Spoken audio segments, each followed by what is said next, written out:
offline. So it's been really great to see that type of pipeline, and Frosty could be another stepping stone in that same pipeline. Well, right now in this bracket, one of these players is trying to be a stepping stone to move on further in their pools. It is going to be Potemkin versus Millia to start things off. What a matchup, right? How often are we seeing Potemkin these days, let alone up against a Millia, right? Like, this character has received some not great life changes. I'm talking about Potemkin, and he's struggle busting out here. He's still got insane damage, especially against a character like Millia that is so squishy, but I don't know how it operates. I just haven't seen this matchup. Of course, I mean, the matchup is pretty much, I just have to catch you one time. Look at the amount of damage that Gearlock can put out with just a tiny little combo here. Nice PRC immediately into the throw. Tries to go for a little bit of Oki, and a nice pickup there with the 2S. Yeah, got the air-to-air there. Nice little pickup, like you said. So that's first round going over to Gearlock, which is quite nice to see. Potemkin might not actually exist in this game, but to see players get victories with him warms my heart. Nice little cross-up. Immediately into the 6K, tries to go for the Lust Shaker, counter, hit, jump, slash is going to lead to a corner carry combo. Great blocks here from Gearlock, but can he keep weathering the storm? Not for too long. No, this is the problem. That storm is never ending. And Millia players does get the little flip up there, sets up in the corner, dust into RC. Is that enough? Oh my god, 6H. No! Oh, you're dead. Hold on, maybe? No. Not quite. Just barely there. That goes for the PRC into the air throw, and that'll be enough to close out game 1. Gross. We saw kind of lacking. Like, we saw a couple attempts at like true mix-up games coming in here from Trinity, and they got a couple off, right? They had that command dash through into the corner that hit.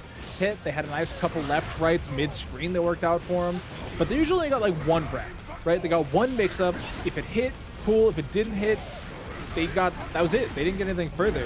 And so Gearlock having a great defensive sequence time and again has really worked out for him.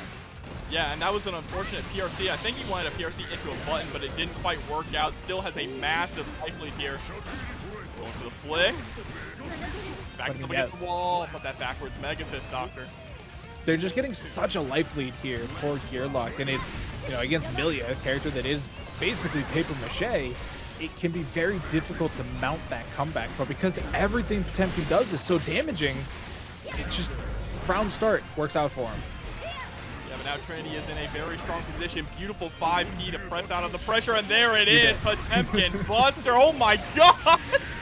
And then through the wall we go, get some positive bonus.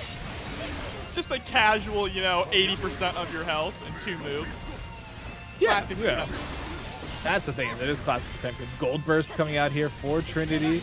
Does catch the backdash as well. But again, how many mixed reps can they get? Same side. Command dash to the back.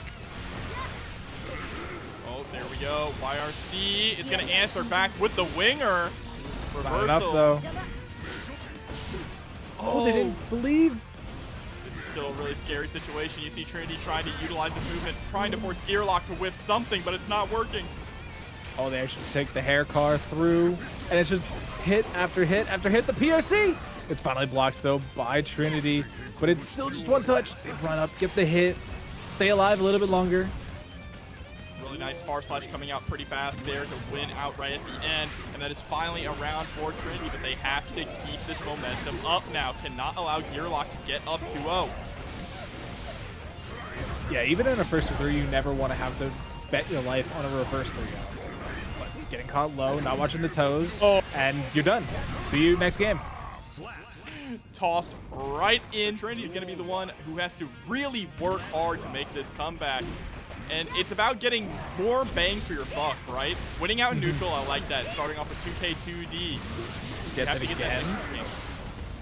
Yeah, I mean, this is, again, another problem with this particular matchup in that Millia is a death by 1,000 cuts character. She has to hit you 70 times to get that health bar to go anywhere. And, even though Potemkin doesn't have the highest cuts in the game, he's got quite a bit of them.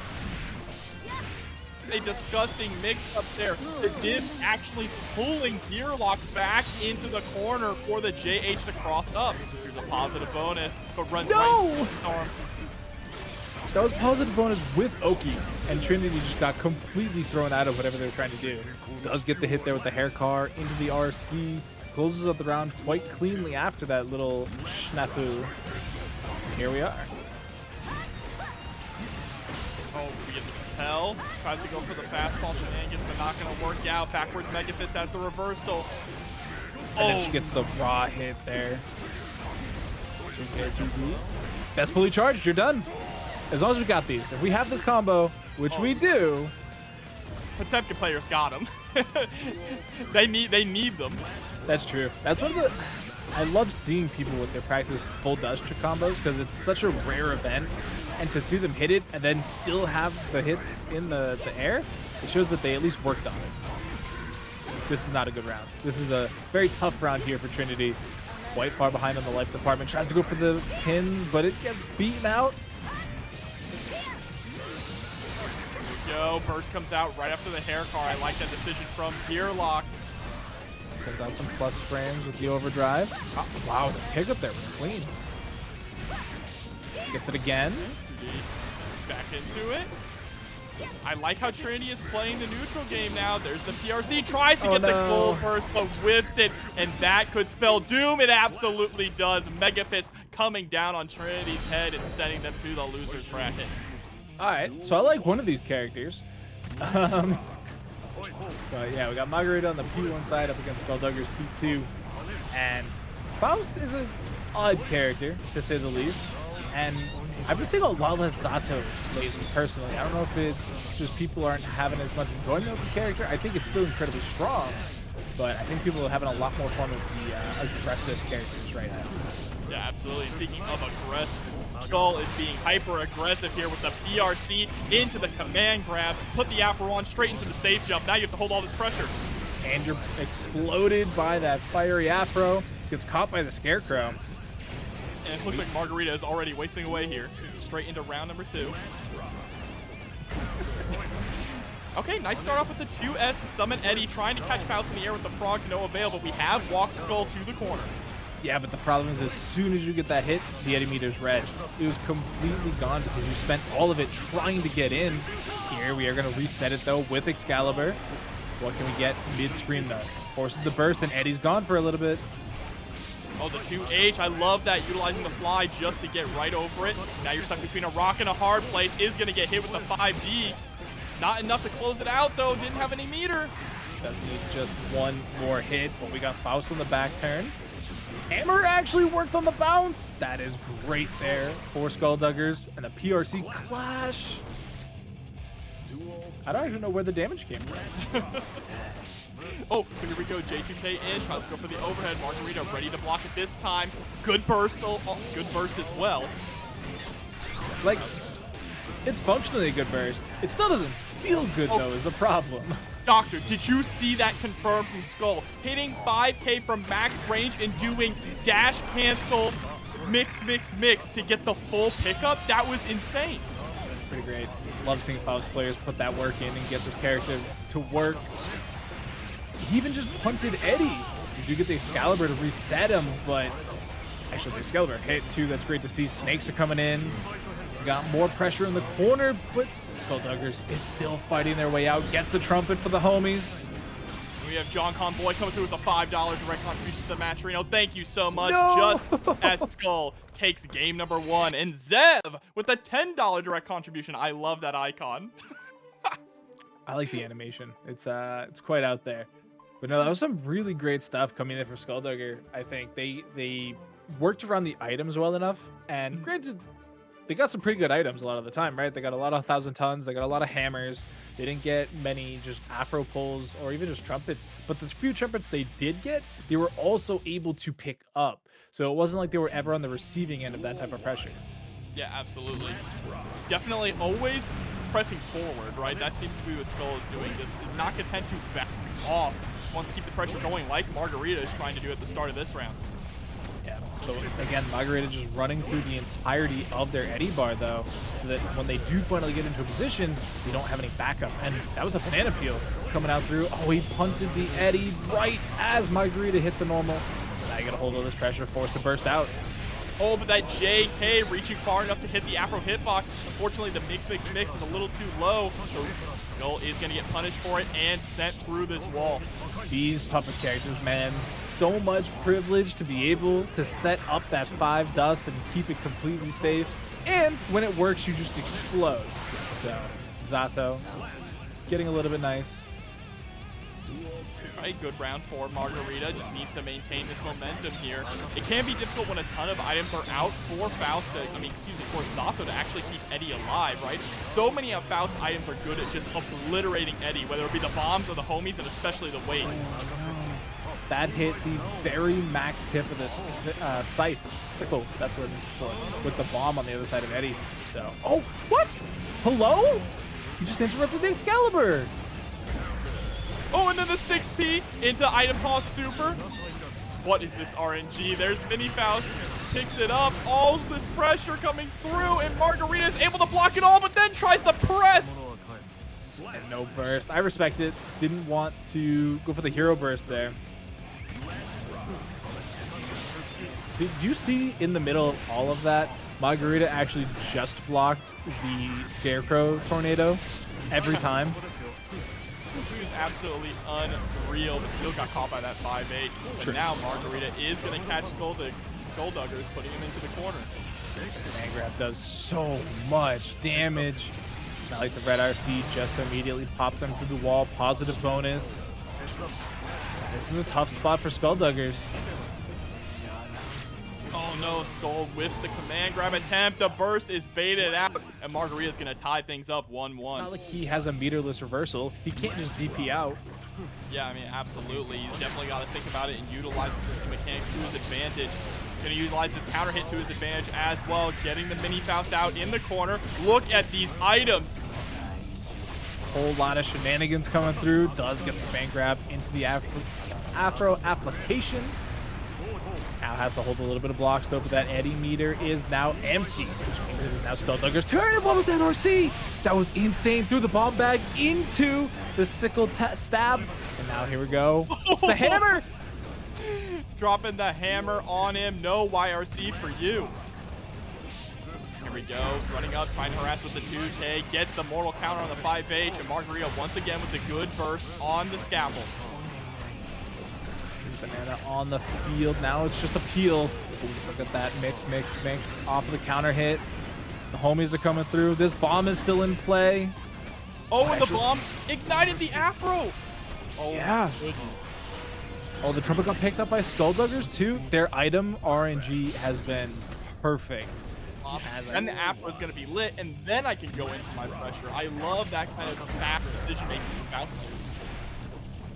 It's definitely something you got to practice into as well. It's not something that you can just pick up and go, but it's also not something you can consistently practice, right? Like you have to be so aware of all the, weird scenarios that your items pull, like just that, right? Like the Afro is applied, you hit JD in the air, and all of a sudden Mini Faust comes flying from off screen and gets you the hit.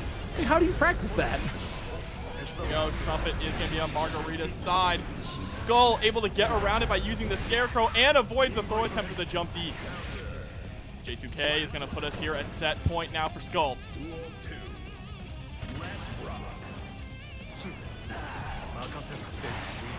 Coming out there from Margarita. All right, gets the mix. And this is, oh, that could be bad. Does get the side swap, jump over. Gets a meteor pull? The dude's insane.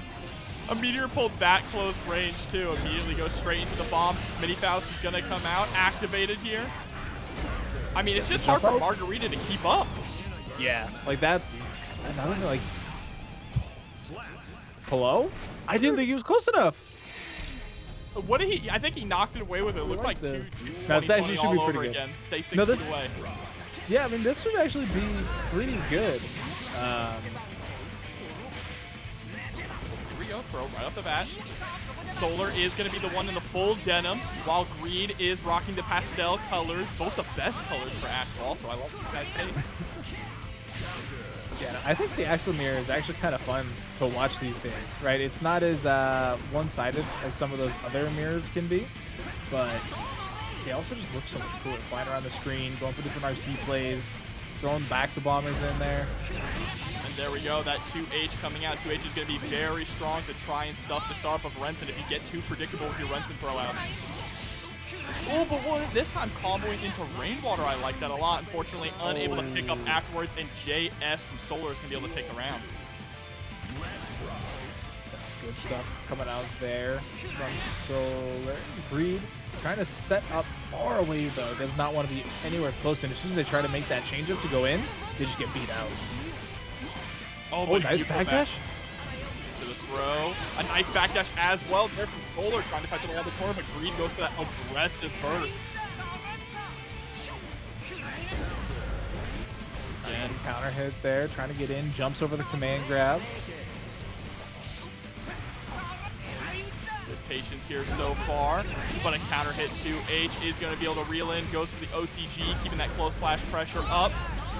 And we are just getting mortal counter after mortal counter. There it is. Stop time should be enough to kill. Yeah, one Axle Bomber into the wall. Doesn't even need a second one. Brenson, and it leads to massive damage. We'll see if either of them has figured out quite an answer to it yet. Yes, Chad, already. I do have a Canadian tuxedo, actually. How'd you know? I think we've seen it before, that's why. My very first video, actually. There we go. Oh, trying to anti-air with the 2S. Trying to figure things out. That time it's going to work out for Greed. They don't actually have a follow-up, and now they're back on the defense. All right, just harassing with the explosions as well. And there it is, that counter hit to H. You actually can get the combo with the command grab after a counter hit 2H like that. Neither player has gone for it at the moment, but it does lead to some pretty strong damage. Oh, just up and over. Gets the overhead, the RC to keep it going. Another round win going over to Solar. And just sits under the 5P coming in from Greed. Yeah, and that 5P was actually trying to call out the Rainwater there, so it was very smart from Solar to just wait. Gets the command grab too after everything. Everything right now just working out for Solar. Even follows up with the close slash, beating out the backdash. Burst bait. Pressure going. Baits out the gold burst and is able to close out game number 2. Solar definitely proving to be the better player tonight right now. Greed still has the opportunity, but has a big hill to climb. And it's not exactly easy against Axel either, right? Like, this character does get very frustrating when you're on the back foot, because it feels very oppressive to be full screen and just getting hit. Try to jump in, getting hit. Then all of a sudden when you're blocking, you get command grabbed, and you're just like, nothing works. I don't think that 60 is what Greed wanted, and they definitely don't want to take this counter hit damage from the super. Solar evening the playing field. So the run up to K2D. Good patience here on block. Oh, I don't think the windmill there was either what they were looking for. That time got beat out. Jumps over the command grab though. Not quite close the gap. And I'm noticing that Solar isn't really the aggressive one, right? It's being very calm and patient, hanging back and hitting Greed as Greed is overextending. There's a nice confirm. And I think that's part of knowing what your character can do, right? Like, Solar has an idea of how this matchup should go. They recognize how aggressive Greed is being, and they're just placing the points necessary, right? They're not, I mean, now they're looking fairly aggressive because they're jumping at him and pushing buttons. But that's because they can snowball it, right? Like, they're in the lead. They know exactly that they can close it out right here. That's 0 on block, so what are we going to do? Oh, trying to go for the 6P. That was an incredibly smart idea from Greed, but it is not going to work out. We entered this bracket, throw in a couple of dollars. Now let's rock. So we got Testament versus Millia. So second Millia of the night. Definitely an interesting character matchup, to say the least. As we're seeing right now, this kind of bullet hell playstyle coming out from IDom is not easy to break through right now as the Millia player. Yeah, if you cannot beat Testament in neutral, you're not going to win this matchup, period, right? Oh my. That Stain State 5 Dust. Just as grimy as all the other puppet characters. Going to be able to close out this round 1 with the wall break. And this is a great character for IDom as well, just being a character that really wants to control the neutral game, set the pace of the match. And right now, Hamilton is trying to get his own pace started here, but is finding it very difficult to catch a hit on IDom. Wow, even getting the success in there and not being punished for it. Oh, the burst, not going to work out. IDom holds the Gravier for a little long, lets the body fall. Oh, the Capel actually worked to get out of the corner. Oh, tries to go for the home. How many overheads was that? 4, 5? Either way, it's gonna break the wall. Yeah, you lose a count very quickly against Millia, how many overheads you're getting hit by. But sometimes you gotta watch out for these lows as well. The JD from IDom, where it just keeps the jail going, whether it's just on a 5S, we've seen the tap dust edition of it as well, and you can just combo it into more and more and more, especially on hand. Absolutely, but IDom is going to go for an early burst here. Wanted to escape from the corner, but Hamilton is going to spend a burst of their own to stay aggressive. Coming in over the Grave Reaper. Yeah, I don't know if I agree with the tempo burst from Hamilton here, just because, as we've seen, it's not exactly that hard for IDom to get out of this corner. They get one Grave Reaper to go through, and they teleport to the Raven, they're out. And all of a sudden, we get back into this neutral game where Hamilton has been struggling, and if we find ourselves in a defensive scenario, we don't have a burst to get away from IDom either.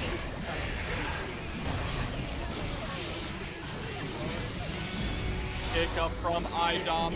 Gonna go ahead and summon the Succubi to send Hamilton through the wall. State gets the hit. I think this should be enough to close out the round. No, not quite. Those 2 guts or whatever that Millia has putting in work right there. And the up back Grave Reaper to catch him. Yep, now here we go, straight into the next round. IDom right off the bat with the 2K2D. No, OTG with the Grave Reaper. Make sure to get that meaty bird. I really like that IDom is showcasing both Grave Reapers too, right? Both the grounded and the airborne version. If you get too comfortable just sending out the grounded versions, that happens where Millia takes to the sky. But because they're working in both, you don't have that free option. We landed on it? Are you kidding me? IDom's insane. Oh, and it's going to be able to kill as well. IDom looking unstoppable right now from the brink of the loser's bracket. Oh my goodness. Yeah, this is a very interesting matchup, right? Bridget, very mix heavy, and she has some really good balls too. But right now, she's still stuck into the corner, not getting a chance to even use these normals at all. Saint State is popping over and over, forcing the burst out of Hamilton just to get a second to breathe, but the 6P puts us right back in. Yeah, Testament 6P, definitely insanely strong. One of the best in the game. Arbiter's trying to break the wall. And so this is one of the differences here, that Bridget does have a mirrorless reversal. However, if you're getting hit, that part doesn't really matter either. And we're on set point now for IDom. All right, here we go. Gets stuffed out a little bit. Hamilton able to get a nice jump-in counter hit. Trying to go into the mix-up game, but IDom able to weather all of this and then into a 6P punish. I knew 6P upper body invulnerability was a real thing, but I didn't realize you could just straight up punish that in that scenario. Good to know. And the teleport in place to avoid the yo-yo. IDom is pulling out all of the tricks right now. IDom might be looking to double champion some tours this year. We got Arxis and Capcom. But right now, Bridget gonna get back thrown. Red RC right into the overdrive. We'll get a guess for game scenario on the other side of the wall, though. Yeah, but Hamilton does have burst and 100 meter. Kickstart My Heart gets them in the corner. Nice firm. Ooh, that's gonna hurt, actually. Oh no! Burst bait? No, they didn't have burst. Oh, and the classic YRC into run up through. IDom is going to take it 3-0 over Hamilton. Enjoy yourself while we're playing. Am I really playing Guilty Gear? Yeah, you might as well play Street Fighter at that point. So we got Giovanna versus Anji. Giovanna, an interesting character path here, patch-wise. Anji's only been going on upwards, but Gio kind of roller coaster-ish, I would say, in terms of balance. But they've done some good work this season, I think. Yeah, she's definitely gotten some nice buffs this season. She has way more sauce than she's ever had throughout Strive's lifespan. But it's going to be interesting to see her going up against Anji and how MacMens is going to utilize spin in this matchup. Yeah, spin is an interesting one because 6P pretty much beats everything Geo can get at you with from range. So as long as you're not like in 2K2B range, you could be pretty good. That is actually a great answer right there, spinning the 5S approach. So don't have to worry about 6P, don't have to worry about upper body invulnerability, just straight up beats it. All right, close slash, trying to keep the pressure up in the corner. Nice IAD from MacMens to escape, but it's still stuck in the pressure. 2P pressing right out. Fujin trying to pre-interrupt something. That drill, though, coming out from Crescendo. Always plus, always going to keep the pressure going in the PRC 5S to close out. Yeah, the spinning dog kick is going to do plenty of damage. The first round here going to Crescendo. Yeah, definitely a hard fought round from both sides, so definitely both players kind of feeling it out, trying to see what they can get away with here. We get the spin back throw, sets up the butterfly mix. Oh, eats a mortal counter, 5H. Nice, huge confirm into a hard knockdown there from Crescendo. Trying to mix things up with the strike mix game. Strike throw game. Gets the knockdown. Oh, I think they wanted a 5D there, actually. They felt it in the cards, but that was grimy. They went for the 5D fast PRC, got the hit, 5K interrupt. Yeah, these whip punishes have been incredible so far from Crescendo, able to get the throw into the RC wall break with the super. We're going to game 2. A lot of damage, though, I ain't gonna lie. That's fair. Well, yeah, if you get like back thrown red RC'd, yeah, you're gonna explode. But if you don't have any tension, they can't combo off of it. But speaking of mashing throw, MacMens got caught trying to mash it there, and is mashing their way out of the corner. There's the run up close slash, kick throw coming out afterwards. Sets up the bird meaty as well, but we got knocked down. Close slash. Trying to frame trap it up, but we got a 5K out of MacMens to interrupt the string.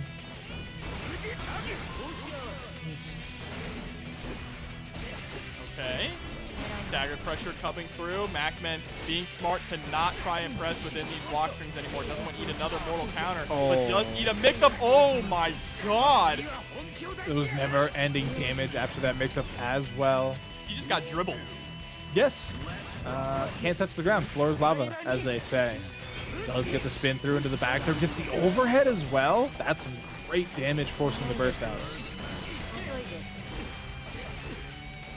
Again with the close slash into the far slash, MacMens able to get rid of the throw this time. Tries to go for the low.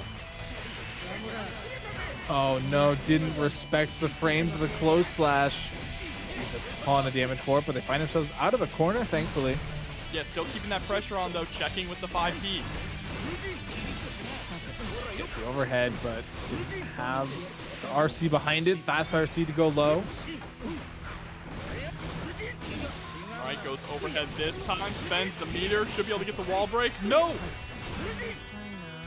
Able to chip it out in the end to take us to a third round, but that's a few overheads in a row now that we've been seeing from MacMens. Like 3 or 4 in a row. So I wonder if they're just doing it because it's working, or if we'll start seeing some variations coming in. Go jumping out of the pressure this time. Knows that Crescendo likes to go for that mix-up with the strike throw, so just opts to jump back and punish. But it's still tossed into the corner here. Crescendo with nearly 100 meter on deck. About a quarter of the way there. Burst is still available here for Crescendo. YRC's defensively, I like it. Might be saving it for a tempo burst? There it is, 6T, immediately into the knockdown, instead wants the OTG, but puts himself into the corner, a burst right at the opportunity. Oh, and 2 Ds on the twirl. You got 50 tension in the back pocket, saves it for now, waiting for the next hit to close out. PRC keeps the pressure going. There we go, toss, it's the RC, and the burst is going to whiff. Very unfortunate. You just can't really do anything about it. It's checkmate. So it's definitely a scary situation here. But now MacMen's going to try spinning at the start. Catch the backdash there with the low follow-up. Getting in their own throw game. Keep setting up the mix here with that butterfly. Does get poked out of the corner, though. Nice little dash cancel there coming in from Crescendo. All right, back throw. We take those.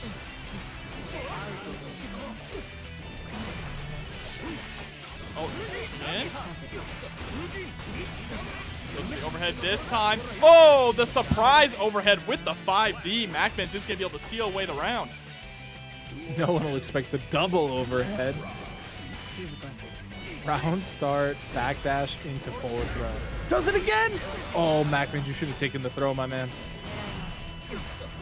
Oh, spins through the spiral arrow, but isn't able to get a punish on it. Unfortunately, again, eats a mortal counter. Here comes the spinning dog kick.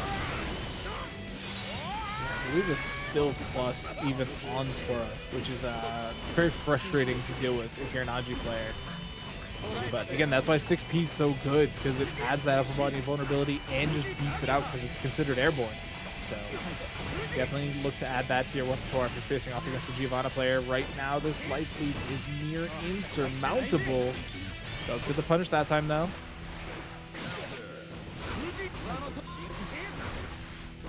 All right.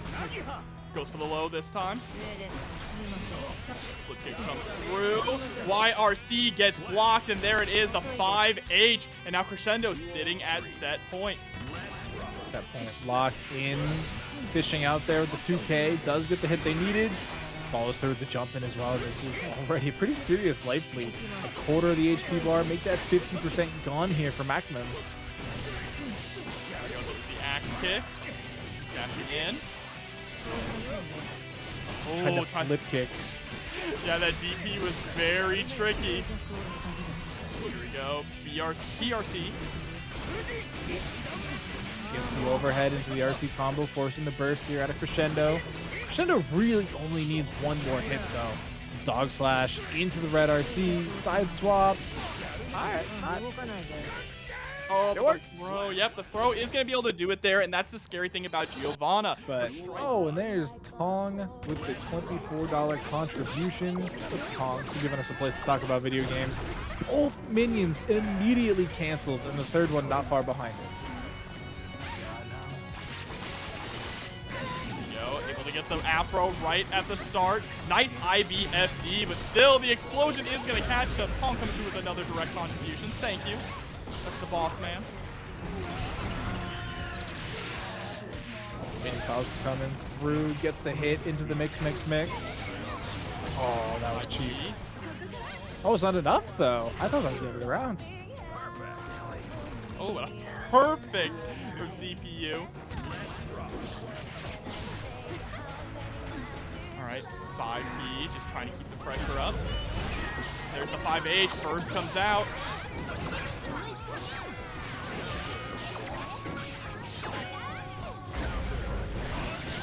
Got a couple minion wars. The minions just aren't quite getting where they would like to from Eddventure, right? They keep throwing them out, and they keep getting bopped away by CPU. Definitely showing some great matchup knowledge here. Does get the Afro explosion. Is that going to be enough? I think so. Mix. Plus the wall. CPU on a roll so far in this matchup, doing a really good job dealing with the minions coming out. Like CPU are starting to show that. We got to see some great Faust gameplay earlier in the night, and it is not stopping. Oh, Eddventure trying to put the pressure on in the corner.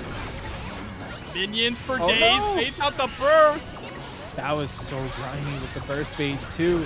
Had the minion in hand, ready to throw it, and they just backed off a little bit. And CPU took the bait, and now that you're in the corner and you get a block for your life, not a whole lot going for you as Faust.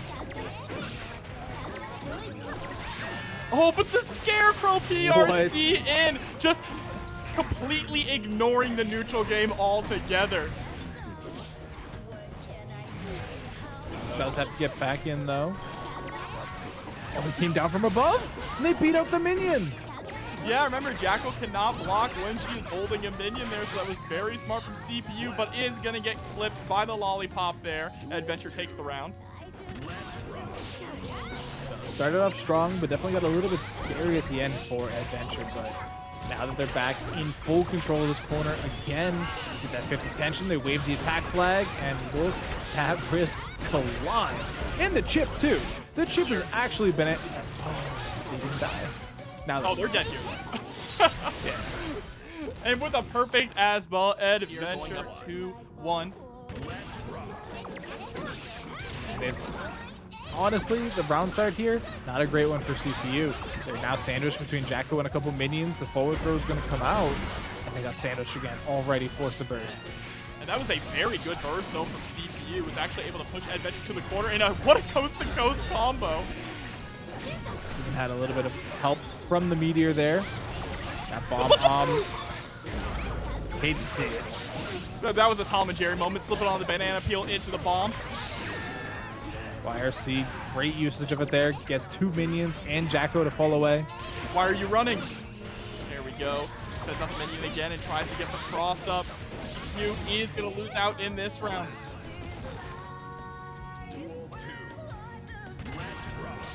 Straight to the next one. CPU going to start things off with a 2P, but immediately getting blown up by a mortal counter. That link coming together too. Didn't get the full amount of reps out of those loops. But it doesn't matter because you stayed in control. You still with the pressure, forcing the second burst here out of CPU. He got hit by the lower minion. Ooh. There was a grounded minion that clipped him after beating the first minion. Unlucky. Up the PRC tries to go for the neutral jump. Banana is out. Not the most useful item, and just gets sniped there with the minion tech. It's a little tricky to pull off though, depending on who you are and depending on how the match is. But, ooh, CPU stopping in his tracks there thanks to the guard. And burst is gone early. That's not what you like to see. And it is empty. Like, you were never going to see that again. Red flag coming out here. Gets the forward throw to follow it up with. And did the minion just pick up off the OCG hit? Oh, absolutely. Oh, man. Hold this. Yeah, a just dominating round. CPU is having a very difficult time figuring out how to escape from the corner pressure against Jacko. But if he can stop himself from getting put into the corner, he has an opportunity. That said, he finds himself in the corner. Just as you say that, Jobber, here we are again. It's easier said than done. True. I feel like I've seen this movie before. Minions out, flag drawn, the soccer kick connects. Playing Jacko, soccer, and the minion sends CPU through the wall with a perfect and straight to the loser's bracket. 5H is pretty good in this matchup. We will see as we do get Tensorial here on the P1 side, Young LZ P2, and already we find ourselves in the corner having to block against Nagoriyuki. 2S coming out.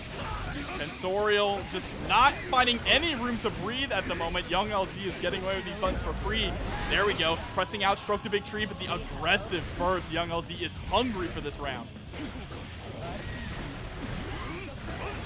That chip damage starting to come through. Oh, that was risky going for the drill. Yeah, there we go. But does get in, starts running the mix, gets the note down, follows it up with an empty jump low. Goes high that time. And this is where really gets going. Oh, but the... Wow, just dialed in 5P, 6P, DP. Easy. There's the round for Young LZ. Don't give him any room to breathe. Definitely keep the pressure high. 6 Ps out of the corner. Force the tempo burst. All right, we got some music coming through, though. 5K. Young LZ is just hitting all these reversal buttons. Upwards, able to get the overhead with the JP. Nice pickup. Are we going to break the wall? Absolutely. Just taps him with the chemical love there. Didn't have any intention for anything fancier. Tries to go in, dodges the 5K. Oh, that's a bad sign. Ouch. Oh no, and the blood meter's empty, which means we can get specials. That was 100 meter on Tensorial's side, not spent. Saving it for we saw that where they played it a little bit slower, but as soon as I got that one hit, we got DP, we got Beyblade, like they just went after it. Now let's see, Tensorial able to get the knockdown, scores another one here as well. This is off to a good start, forcing the burst out of Young LZ early, but now you have to capitalize on this opportunity. Yep, a couple big strokes coming through here. Lots of overheads working out as well. Sent through the wall, positive bonus on Tensorial's side, forced to block the 2H. Don't let it happen. Don't let it happen. We're going right back to where we were, though. That's some pretty gross damage. Doesn't get any Oki on round start, though, so you do have to be careful. Nice up back coming in there from Tensorial. All right, now just need to keep this going to tie things up 1-1. Again, starting off strong, mixing up these overhead and low options. Now starting to put the throw in it. And that's what you need to do. You need to be unpredictable with your offense, but young LZ able to catch with a 5P, escaping from the corner, sending Tensorial all the way to the other wall and taking the burst as well. Oh, wow. And that actually worked out for both sides in a way because Tensorial bursted. Young LZ wasn't expecting it, so there's no punish on the burst bait, or the whipped burst, but it didn't really matter because Tensorial still did not have a way out of the corner.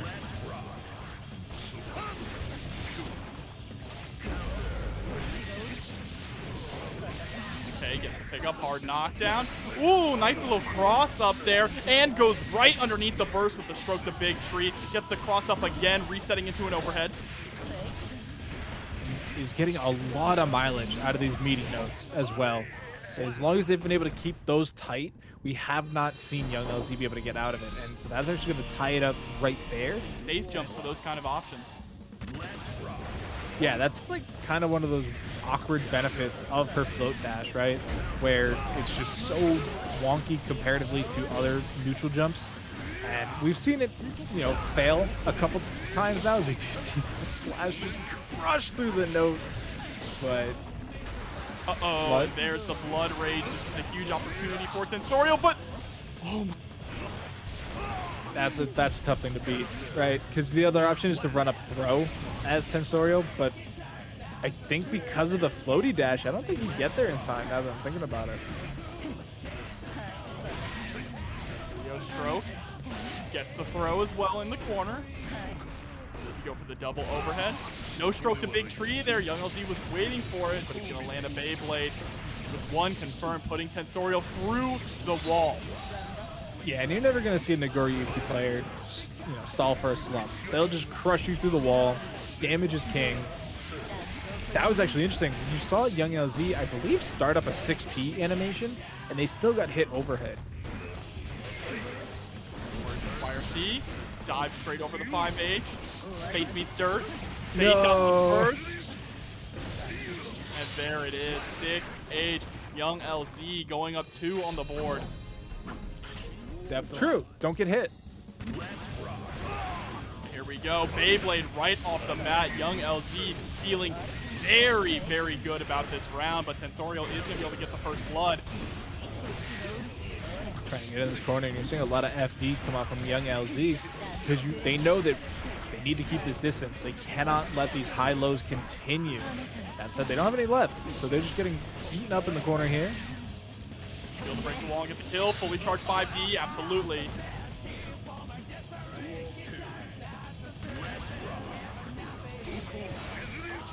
Tries the Fukio forward DP.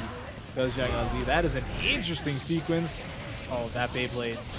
That is not a fun thing to see. Why is it so vertical, Jobber? Why does it hit so high? I'm surprised to see young LZ going for much more risky options, really trying to cash out on Tensorial, but I think you need to be careful about doing that.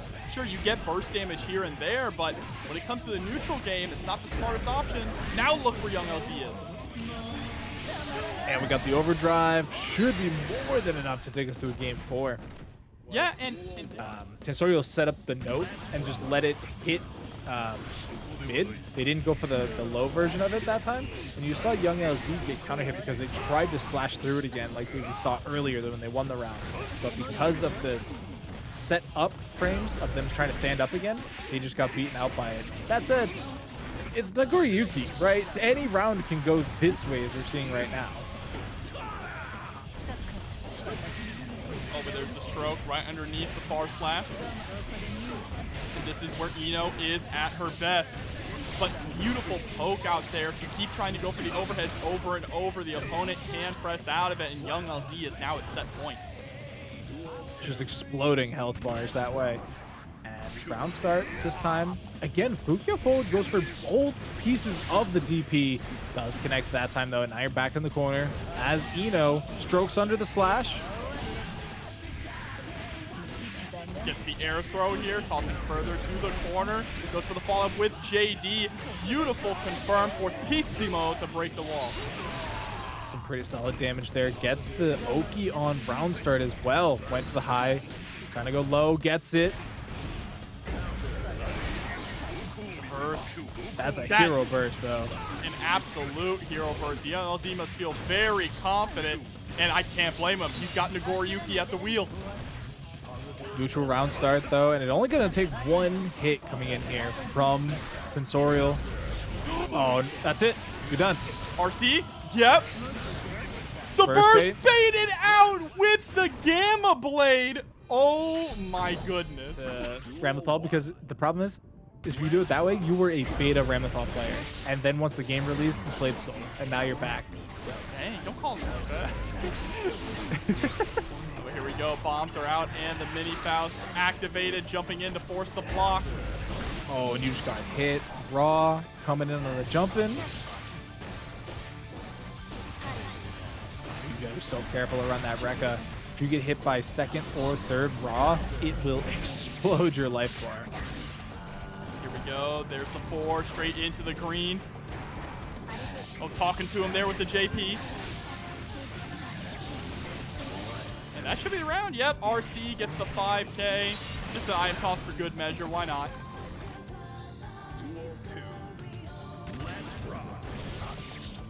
Tried to back hop there to avoid any type of round start funkiness, but Ramlethal got the long swords coming through.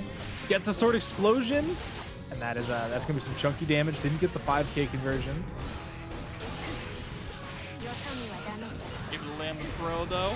Tries to go for an overhead mix there. Papple is able to block, swimming out of the corner. Alright, keep setting up the Rekkas there. Actually canceled it with the dash though. And look at that damage off of the dust. More to bot though. Through the wall. 7 letters on the screen, chat. If you can't read them, it says perfect. Now Papple just harassing with these light normals here. Trying to get for the anti-air 5K. It's finally gonna land. Nice wall bounce confirmed. But the burst comes out. That is not the right position to burst at, but it's all right. The doctor's got the wheelchair here. Coming to help you out. Yeah, that's usually how it goes too. But yeah, I mean, the burst there, I have to imagine it's because they thought they were getting hook lined and sinkered, but even then, I feel like it's such a risky hero burst scenario. And Papple comes right, but like, it can feel unique, right, when you have to pay attention to wall health.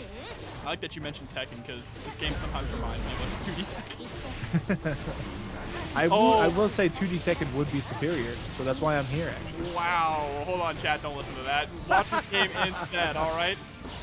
Getting the bounce here, but not going for the wall break. Instead, wants to keep Papple locked down. There's an empty jump into the throw. More Tabato to break the wall and take the round. And I actually really like that going for the wall slumps here, because, yeah, the neutral isn't terrible here for Ramlethal, right? She's got the swords, she's got the dash cancels, and the Rex to close gaps, but, like, why put yourself through it if you don't have to? If you can also run mix with sword throw and explosion, why not just keep running that? Taking, 15, 20% at a time. Yeah, for sure, absolutely. Here we go, harassment, gonna be able to break the wall with the 5H. Papple looking really good this round, has plenty of meter with this positive bonus as well. Tries to PRC some shenanigans, BRC high, tap dust not gonna work out. And is this where you give it all away? Is this where Ramlethal just takes you for all you're worth? Nope. Yeah, instead gets the throw. So ties it up score-wise, round-wise again. Wins out round start too. Great stuff coming from Papple. Definitely knowing this matchup. All right, super jump, but doesn't go for the ID out of the corner. Gets the low here, immediately canceling. Now has that afro applied. Oh, didn't get the scoop back. Does get the JD conversion though, and look at the damage. Just pokes up against a lot of wall breaks. Only breaking the wall if meter is available for that hard knockdown. Instead, just resetting a lot. The problem for them has definitely been getting to that point, though. Gold Burst there certainly isn't going to help out either. So now you got Papple with 100 tension. Spends a little bit right there. Doesn't really get a whole lot outside of it, but now that the command grab's in, you got to be scared. Oh, but look at that counter hit. Here we go. Super once again, the shin breaker. This one's actually going to go through the wall as well. Get a little bit of positive bonus. Papple looking for the W. Catching the backdash there with the 6H. And now Papple is sitting at set point. The Faust changes this season have been fairly nice. You know, the additional pushback on stuff like that. But the players that are playing him right now are just getting better. It's just straight up. Like, the patches, whatever, in terms of, like, character strength, the players are just better these days. They've also stuck with him the entire time, which is so important. Yeah. I mean, we said earlier with Jackal players, too. Like, they just stuck with the character through patches, bad and good. They're seeing their results for it. We love to see that. PRC forward is going to get blown up by the 5K. Aneema, wow, all the way from up in heaven, coming down with the J2K to win the set. Hey, if it works, it works. And if your opponent's not ready for it, that's on them. Geo again on the screen here, going up against that Millia player. And round start trade, actually. Interesting. Oh, we're actually going to go for the other jump there. Swapping sides, putting back into the corner. That mix-up is so dirty. It was super grimy because you typically expect a bad move in that scenario to take you back to the ground. But opting for the Capel into an air normal instead. Trapped against the wall. Man dash into Capel just to escape. Nice 6P. defense. Rat was waiting for the moment that Crescendo went for a special move. The thing, besides the roundhouse kick, you can actually stuff out most of Giovanna's special moves, right? Near 100%. It is like the dog slash and the kick super, I think, are like the only input moves that aren't 6P-able. There's a nice challenge there. And of course, if you block the roundhouse kick, that is the end of her turn. Yeah. Look at those bad moves. Just two after another. And it both worked out. Both counter-hitted. Now we do see Crescendo trying to fight their way out of the corner, but just raw bad moon. 6P, just in neutral as well. Rat knows the matchup. Oh, and the Capel actually knocking Crescendo out of the skies. The first comes in, but look at that health. Just gonna end up dashing into the disc there. Got the overhead when you're just blocking her normal pressure, because if you block the bad moon, you're gonna punish her, right? But Rat does not care. Rat knows that's what you're thinking, so just lets these bad moons rip, and you saw one there early on in the round. You gotta be thinking about what your opponent flowcharts to, and if you are a flowchart character like Millia sometimes can be, then they're gonna default to that at some point, and that's when you take advantage of them. And we're already through the wall here. None of these slump shenanigans coming in for Rat. They want that Oki, they want that positive bonus, but now they're getting 2K2D. Good patience there. Utilizes the RC to try and catch Rat on the way down, but it is not going to work. Instead, Crescendo's back up against the wall. No burst to save you here. There's the close slash pickup. That was definitely some shenanigans coming out there from Rat winning out in the clash, but that's something you gotta be aware of. Having these faster buttons lets you get into those scenarios a lot of the time, and we've seen Chipp and Soul Bad Guy win them for millennia now. Millia continues to stay winning. You get the forward throw coming out there from Crescendo, but they just don't have it meaty enough. Here we go, gets another throw. Tries to go for a third one, is forced to PRC, and Capel once again preventing Crescendo from chasing down Rat when they escape from the pressure. It was such a deep Capel too. Oh, that was disgusting. What? I was double command dash. That was disgusting. I don't even know what to say about that mix-up other than he definitely got hit. But there we go. Spiral arrow into the RC. Going to be the end of the round here. Millia is funky, but she's still made out of paper mache. So a character like Giovanna can take advantage of that portion, especially when you're constantly getting these counter hits like we're seeing from Crescendo. As long as you can keep your confirms tight and not really give up on anything, like look at this. This is gonna hurt. Forces the burst even.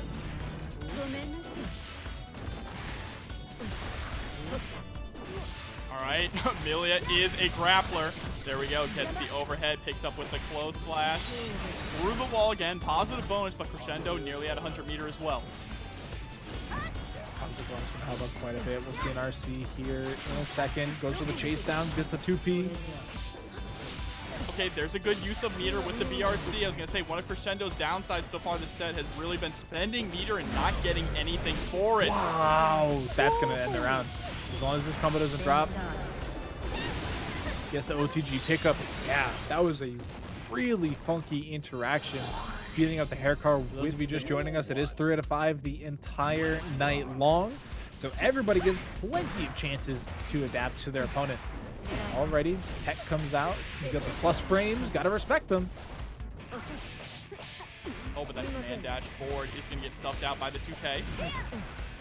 Crescendo being very grounded, does not want to try and challenge Rat in the air, and honestly, I cannot blame them. That Papple has been so devastating at stuffing Crescendo's approach.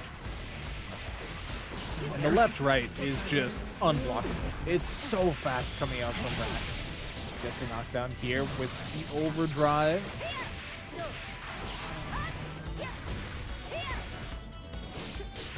Oh, but dashing up with the 5K. Oh, fakes out the throw this time instead. Goes for the close slash. Well, I mean, look at the AP pools. It is a not great scenario for either side. 6P comes through into the red RC. Millia just explodes. This character has no HP. Yeah, she really does. Nice run-up knockdown there. Stays same side, gets the disc pop-up as well. And I really like seeing the Papple in the mix versus the Bad Moon combo ending.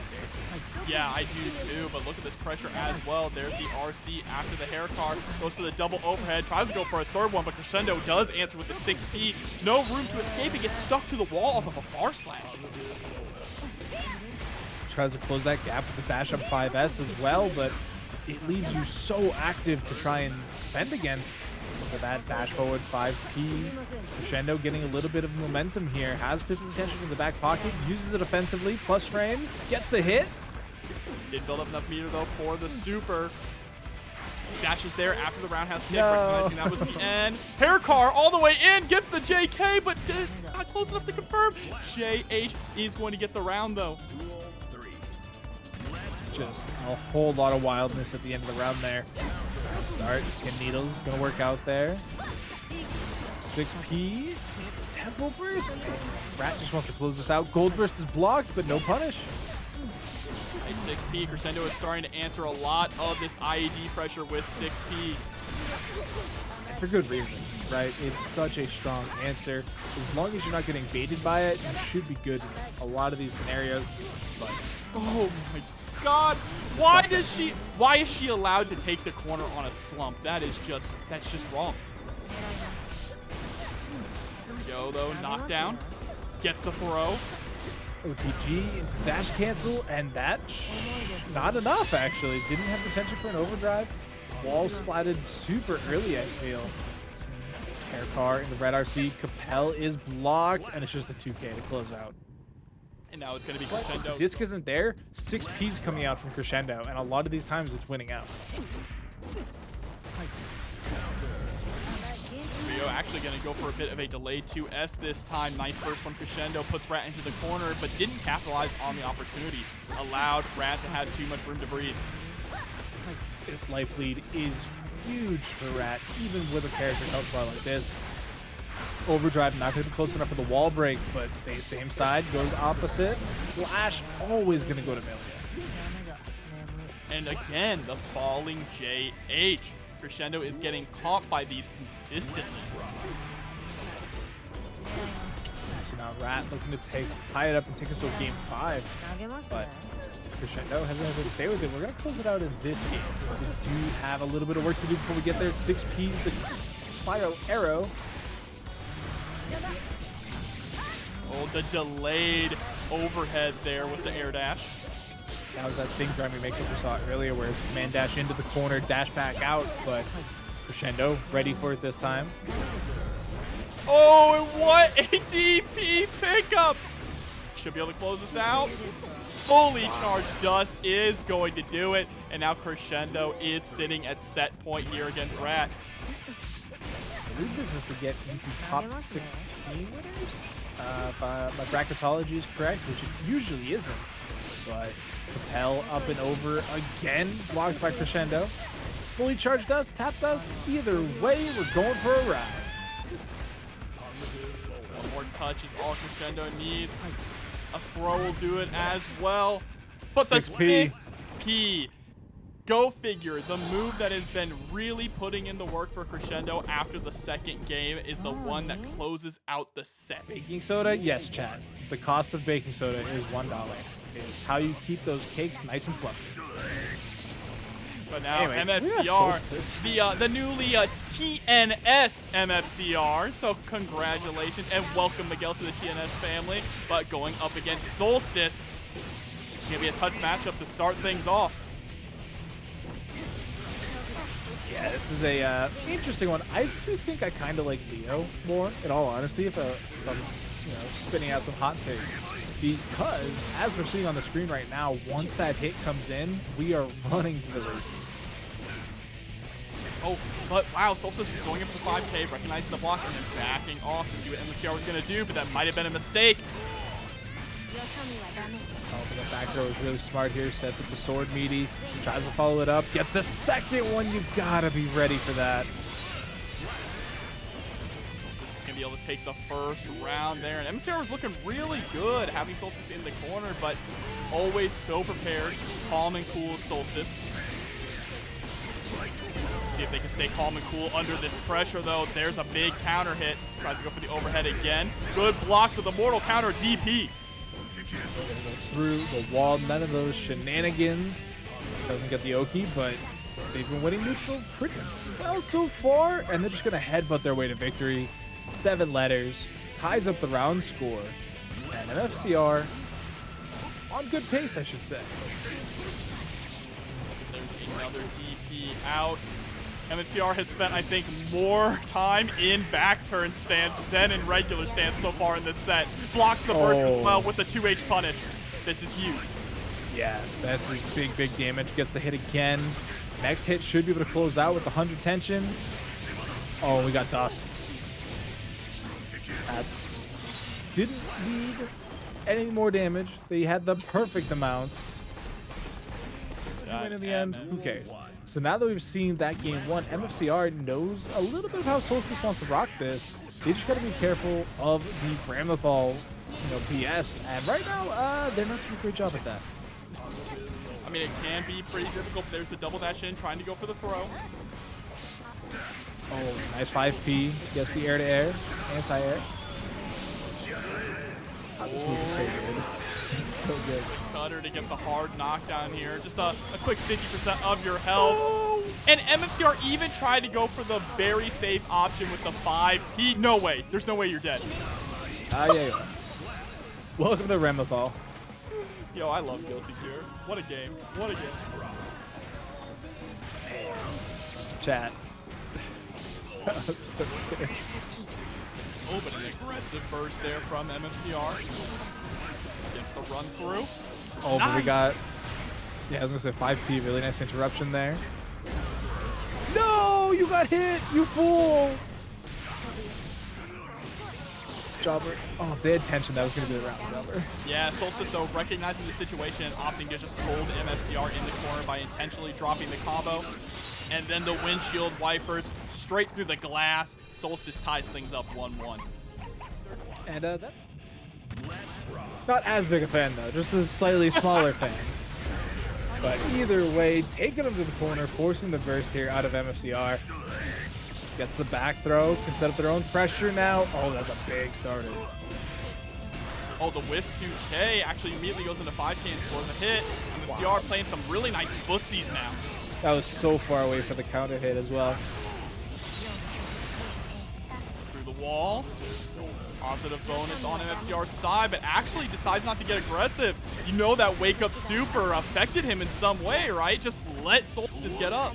Yeah, that was on the overdrive that happened earlier was on their Oki version too. Able to get the throw there. That was almost scary when that counter hit did not link in anything else. Gotta be careful. But I mean, throw is one of the best defensive options. 2-frame startup beats a lot of things. So it's one of those things you can kind of throw out sometimes, but it's like 37 frames recovery, I think. So that's the opposite of safe. Great backdash from Solstice to avoid the throw from MFCR.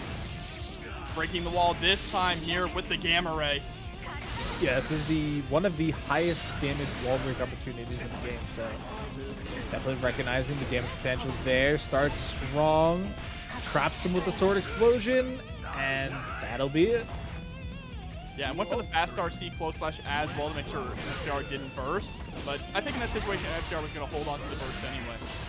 Yeah, you don't really want to risk heroing against a character like Ramlethal, especially with how she can trap you in the corner like this, as we're seeing. I think she grabbed a run through. That was kind of sick. Just gets regular throw again, has the 100 tension to work with. What was that? Oh no, unfortunate burst there, but doesn't get punished for it. The sword explosion actually messed things up, and this is MFCR's chance. The burst comes out from Solstice, but MFCR still has 50 meter. Very unfortunate purple RC there. They got hit by the overhead just as it was becoming their turn, but they don't let it bother him too much. The burst came out. I think this is a very strong character in general, and we're starting to see more and more of it. You know, we're still seeing the same names, MFCR, Razzo, like they're still doing incredibly well with this character, but we're starting to see more people catch on that this character has some sauce. I think the run through in the corner really kind of opened up some eyes. Absolutely, and there's a nice pickup with the 5K. More. Oh. Yikes. You good, Jobber? No, not really. Here we go, 2K2D coming out. Tries to go for the run through into the overhead, but Solstice yet again answers with a 5P. Now we got this trapped in the corner sword mix. Doesn't pick it up though. Do you backdash first? No, you just run it. Don't worry about it. Timer's on your side. And you saw them try to swing with the same sword they didn't pick up. There it is. Dash up 2D. Gets the mortal counter. Back turn might kill. This overdrive's kind of crazy. Just a fake kill. You do have Oki though.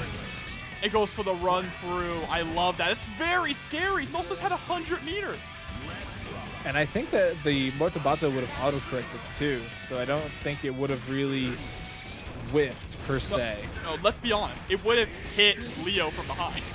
Yeah, it's a lollipop overdrive. It just hits circular. But they survived. They got in the overhead. Back turn. Sends out the whirling blades. Not close enough to the wall though. Oh, but coming down, able to score the hit. Doesn't get the pickup that he wanted though after the 5K. Still has good positioning in the corner. Right, out again, stopping that escape there with 2K. The second part of the Rekka connected. We do get that burst though. Smart stuff there coming in from MFCR. Let's get back thrown. Only needs one more touch. They got the meter for it. And there it is. Closing it out once again with the fast RC into close slash after the throw. In such a great way because they're here putting on effort, putting on a show for you guys, and they're putting on a dang good one. So let's see if we can handle Eddventure versus ikushisu. ikushisu coming through with the Bridget as well. We saw this matchup a little bit earlier, not with ikushisu at the wheel though. So we'll see if anything different will happen here. No, I think Bridget is crazy good too. We've seen players like Diaphone continue to put in work with her and get results, and the character's got a lot of sauce. Lots of high-low mix-ups, left-right mix-ups, pressure applications. Eddventure, though, winning flat out at round 1. And able to get the 2D knockdown, run up throw. Two of the homies are out. Eddventure just keeping the pressure up. Waves the red flag of assault as well. Got the hit even. Didn't quite close it out, but this time they certainly will. Game 1, double perfect. Nope, one opportunity, and it didn't pan out, so here we go. This 2, I believe, is for a top 8 position, so you don't want to risk that too much on a non-main character. Burst already coming out here from ikushisu, and so now they're blocking again. What have they done to find themselves here? so far hasn't gotten a chance to play at all. I mean, look at Eddventure, hasn't taken any damage at all, still cooking on a perfect. There's the run up. This is just relentless, Doctor. Is this a third perfect in a row? Oh no, unless ikushisu is able to score a hit, and they don't. 5D, that's 3 perfects. All right, Chad, how many can we get? Are we just gonna run the set this way? Oh no, sent right back into the corner again. Hey, I've seen this movie before. Does get the 50 tension, goes for a different choice this time. Gonna break the wall here. Resetting back to neutral. No, the Elysium driver didn't break the wall. That is even worse for ikushisu. Yeah, it's crazy. They do finally break the perfect streak, though. It ends here at 3. Mortabato is blocked and punished, so we're heading to a game 3. This is just a speed for the next round. Again, let's see if ikushisu going to be able to get anything started here. Okay, burst. This burst puts Eddventure into the corner. This is a huge opportunity. I love that they went with the high throw that time to try and prevent a jump out, and it worked out perfectly for them. They got the corner pressure. They're taking control. Sets up with the meaty sword. Let them slump. Oh, we're doing it. Oh, yep, and then gets the overhead. There we go. ikushisu. That's all that they needed was an opportunity, and they capitalized on it here. Now we need to keep that momentum going forward. That 2-game handicap might come into play here, though. Especially because Eddventure, who when we saw it earlier on stream, did take a little bit to warm up. But now that they got put in the corner, they back throw their way to safety. Yep, and there we go, putting on the attack super command. Tries to go for the run-up throw. Wow. Nice neutral jump, calling it out and punishing it in a big way. Chase down, quite successful, but they get beat up again. Forced to hold this block. Puts attention on board. Red flag. Mortabato, get off of me. Oh, no punish on the gold burst, though. Ooh, but sniped with the sword. ikushisu take it to a game 5. Hollow Ginjin also with a direct contribution there. Thank you so much. Absolutely. Let's see if this contribution is going to be able to light a fire inside ikushisu to help them make this reverse 3-0. But right now, they're stuck in a difficult position. There's a nice 2K to press out, but a 6P puts it right back in. And these minions are relentless. Builds up that 50 meter, gets a flag, gets a throw, and your health bar's gone. Ooh, and that's chip damage there, too, that closed it out. It just disappeared. Where'd it go?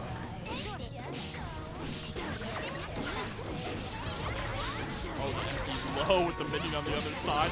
So scary. Already below half HP as we see.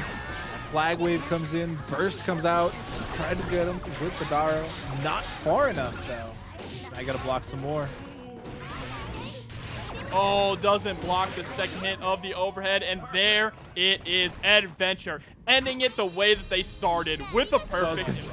I was gonna say, was that off of a bad gamble? Did you bet someone that you were put into the Matcherino? Because I've done that before. Already got the Afro explosion coming through. Oh, Mini Faust is in there too. I totally missed him slipping through. And I love how Papple is just willing to sit back and toss out items. But you have to be careful about throwing out items at certain rages against Nagoriyuki because Young LZ is willing to just go ahead and Beyblade right in. That was so many good things for Papple, but as soon as things start going their way, they find themselves in the corner and block all this pressure. Gotta expect that upcoming command grab, though. Oh, there we go. Meteor's coming out. Goes with a delayed mix up there to get some plus frames. That's the knockdown. Sends out a couple hammers for good measure, but Lukio into Beyblade right through the defenses here of Papple. Everest Gauge is churning! Oh, no, but then they counter hit on the wake up close slash, the meaty close slash, excuse me. Yeah, the range difference at that blood level was just too much to handle for Papple. Even with these changes, but gets in, gets through the defenses here, forced to block for all eternity. Wait, that was only the first round? Oh my god. Papple gonna get his own trumpet that time. Keep Finally. tossing. Keep throwing him. Everything.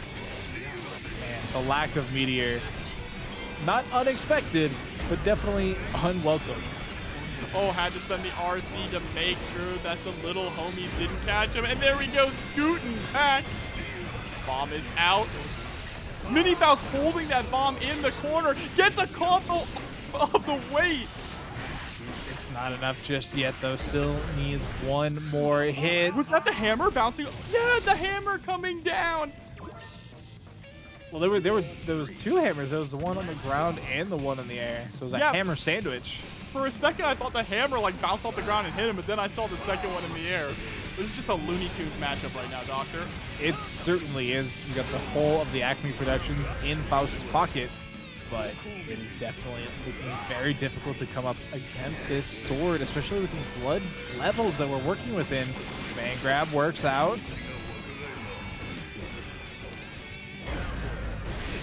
And you saw Young LZ throw out a 5P there, expecting a little bit more of offensive movement coming in from Papple, but they stayed strong. They up jumped. They got a JD in there, and now they're being rewarded with some Oki. Oh, but instead we're going to go for an item toss, and we get a bomb here. Meteor coming out as well. Chip damage, I believe, was what closed that out. What? Driving to Florida. Come on, chat. That sounds like hell. Not great. We'll put it there. John Opashi. Coming through with a $5 direct contribution. Thank you. Why are you doxing yourself like that? So here we go. Afro is on fire. Time to hold this guard break, but instead it's blown up. Yeah, mistimed on the swing. Was trying to beat it out, but just too slow. Gets another one applied. Scarecrow, where you're gonna be? Up high. Coming through. Where's the JD? There it is. Oh, comes down again and gets the OTG with the 5H, able to take the round. Sends out Mini Faust to celebrate. What is Papple? What song did Papple pick? Is this Frisia? I can't hear it, so I'm not sure. But we got bombs on deck. Nice block there, but the stubby scalpel not gonna beat out on the samurai sword. Oh, but nice 5. He blows himself up though. It did so much damage to him too. It did like the same amount of damage that back throw did. Oh, ducks right underneath the far slash though. In a very dangerous position. Papple staying calm, but the chip damage is starting to add up. And there it is. 5K, 6K, gonna be enough for Young LZ to take the round. Yeah, we're still in game 2. I know. I can't believe how like long these rounds are going. Actually, they're showcasing both players' commitment to playing the long game. We're actually gonna see Papple block the explosive that time and get a little help from some friends. Here we go. The homies coming in. Oh, we're really going for it this time. Goes for the overdrive. Does get a little bit of help from the trumpet. Again, tries to keep the Scarecrow safe. There's the burst still. Oh, tries to send out the guard break bomb bag, but it's not going to work. Knockdown in the corner. Ducks under the far slash once again. Sends out a donut. Easily picked up there by Young LZ. Yeah, Papple's having a very difficult time escaping from this corner. But there's the bomb. Gets the big hit. The bomb again. Another bomb and a Mini Faust. Oh, and the bananas right there. Almost beats out the approach there from Young LZ. Not quite though. Gets the pop. Oh no. Jumps right over with the JK, but isn't able to pick up afterwards. The homie. Man, that is a tough loss there for Young LZ. But Tampa Dubs is coming through with the raid. Welcome and thank you. Hope your stream went well. More hammers than I've ever seen before out of a Faust player. Gives him the nice cut there. Back to the 70s. Wow, super cheap. Super late mix there, trying to get the side swap cross up. And everything's just working out here for Papple. They've gotten everything they wanted. Oh, they did not want to get hit by that 6P. Now young LZ gets the trumpet, tries to rush in, but there it is. The blood gauge popped, and that's going to be the end of that round. Papple is sitting at set point, 1 round away from getting his ticket into top 8 winner side. Yeah, you mentioned it the last time we had young LZ on screen, where they were kind of going for these riskier options, whether it was Fukio DP forward and neutral, or just, you know, an odd menagerie of other things. And I think them pushing the blood gauge forward that fast is another one of those like bet it all type plays that they've been going with all night.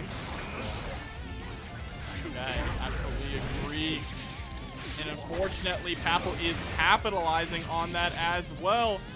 Not going to be able to kill with this, but is in a very solid position. It's not looking good for our hero, young LZ.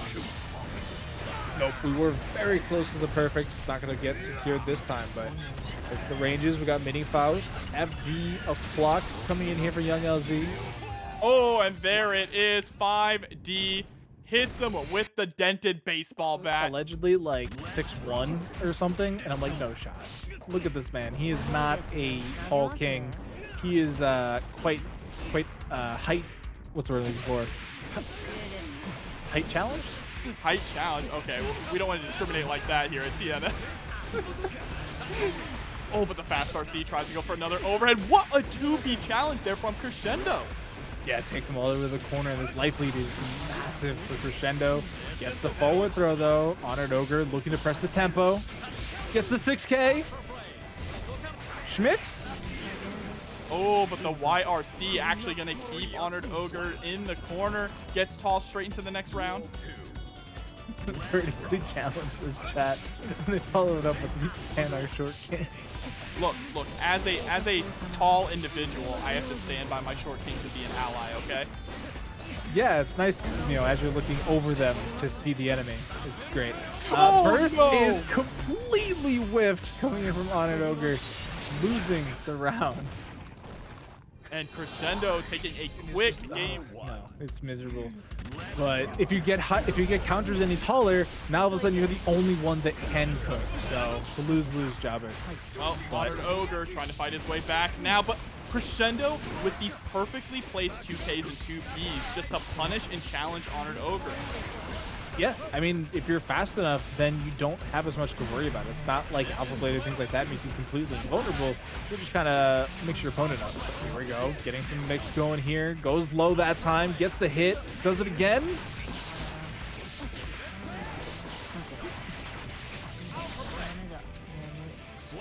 And able to close out the round here. Okay, HonoredOgre putting in some mix. Yeah, definitely taking a round or two to warm up here against Giovanna, who can be so fast-paced. And as we're seeing, we're going through the wall. Positive bonus applied. Oh, but catches with the dash up bar slash, and this should be enough here. Oh no! But he's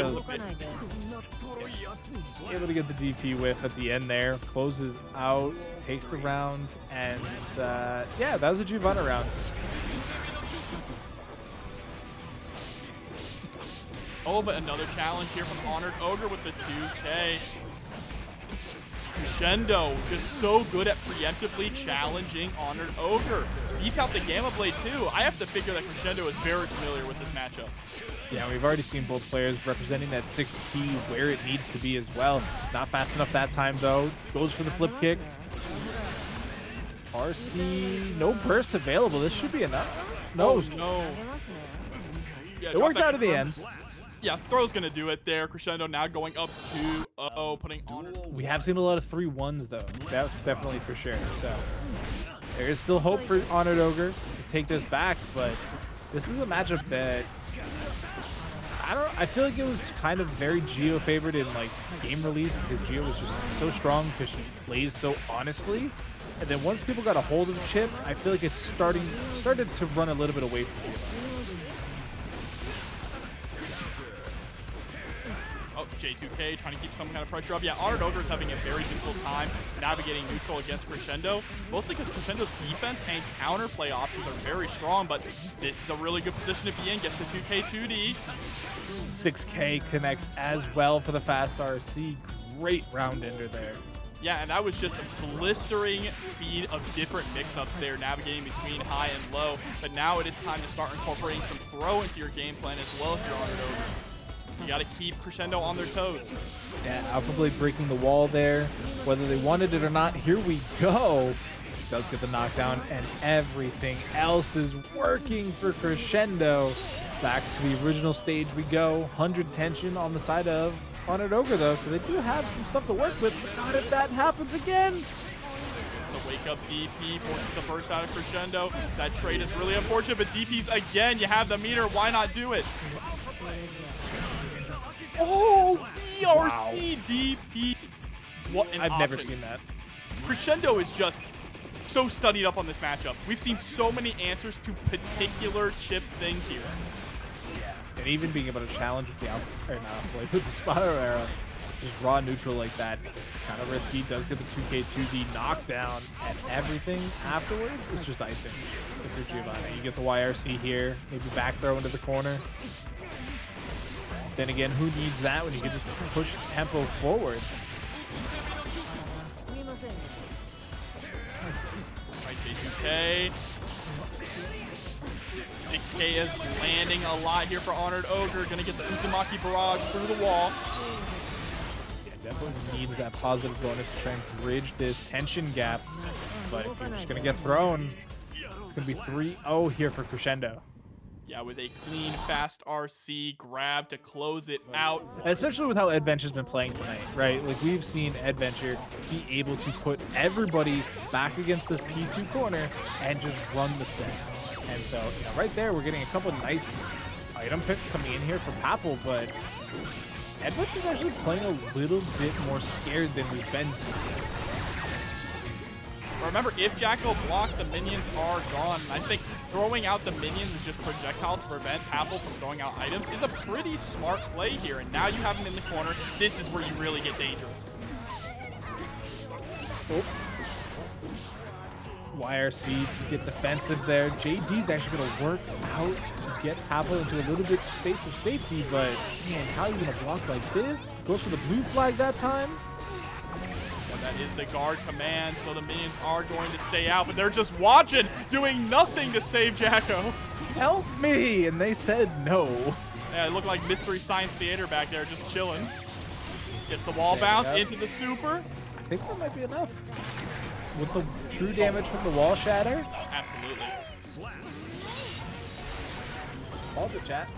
What a robbery. He's a doctor. You can't rob as a doctor. It's against the law. This is medical malpractice right now. Okay, wake up burst from Papple. Doesn't want to hold on to any of that minion nonsense. Oh, even goes below that time with just a 2P bomb. Definitely not great there. Didn't work out for him. But oh, what a pick. Full damage there. Gets the 4. Sends out a little bit of a homie as well. The X-Zone minions, but wow, the 2D so active from Eddventure, able to actually catch Papple in the 6-8. Mini Faust getting rid of the minions. And look at all those items, chat. We got a trumpet, we got an afro. Minions are gone now coming in here. Playing a little bit of volleyball. Uh-oh, we have meteors coming as well. Gets the cross up and the wall bounce after the scarecrow, but doesn't get the full confirm on it. Still able to maintain composure against the OTG 2H to take game 1. Absolutely, but here we go, jumping straight into the next one. I do think Eddventure was playing it very well, though. When Eddventure was sticking to a little bit more of this kind of sit back and throw the minions out to prevent Papple from approaching and prevent Papple from throwing out items, it was working. But now you're seeing Papple be very aggressive. Papple is hitting all the right buttons to hit the minions midair too, which denies so much pressure. 2S anti-air. Okay, Papple, I see you. Gets the snip, snip, snip as well.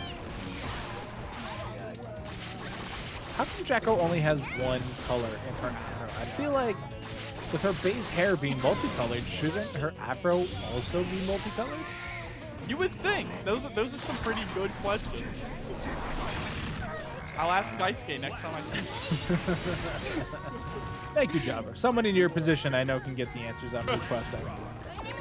But wow, Papple's RNG good as always. But here we go, Eddventure able to squeeze some minions in, putting Papple into the corner. Here comes the pressure, but the burst comes out. Yeah, I like the burst because it's actually early enough that they haven't built the 50 tension yet. So they weren't able to get either of the flags out. It looks kind of tough now because you're getting wall juggled, but you didn't have to be here. Oh, here we go, stuck between a rock and a hard place. Eddventure is going to close out this round with a perfect. This is it. And look at this. Chasing down. Chasing down with the 2D.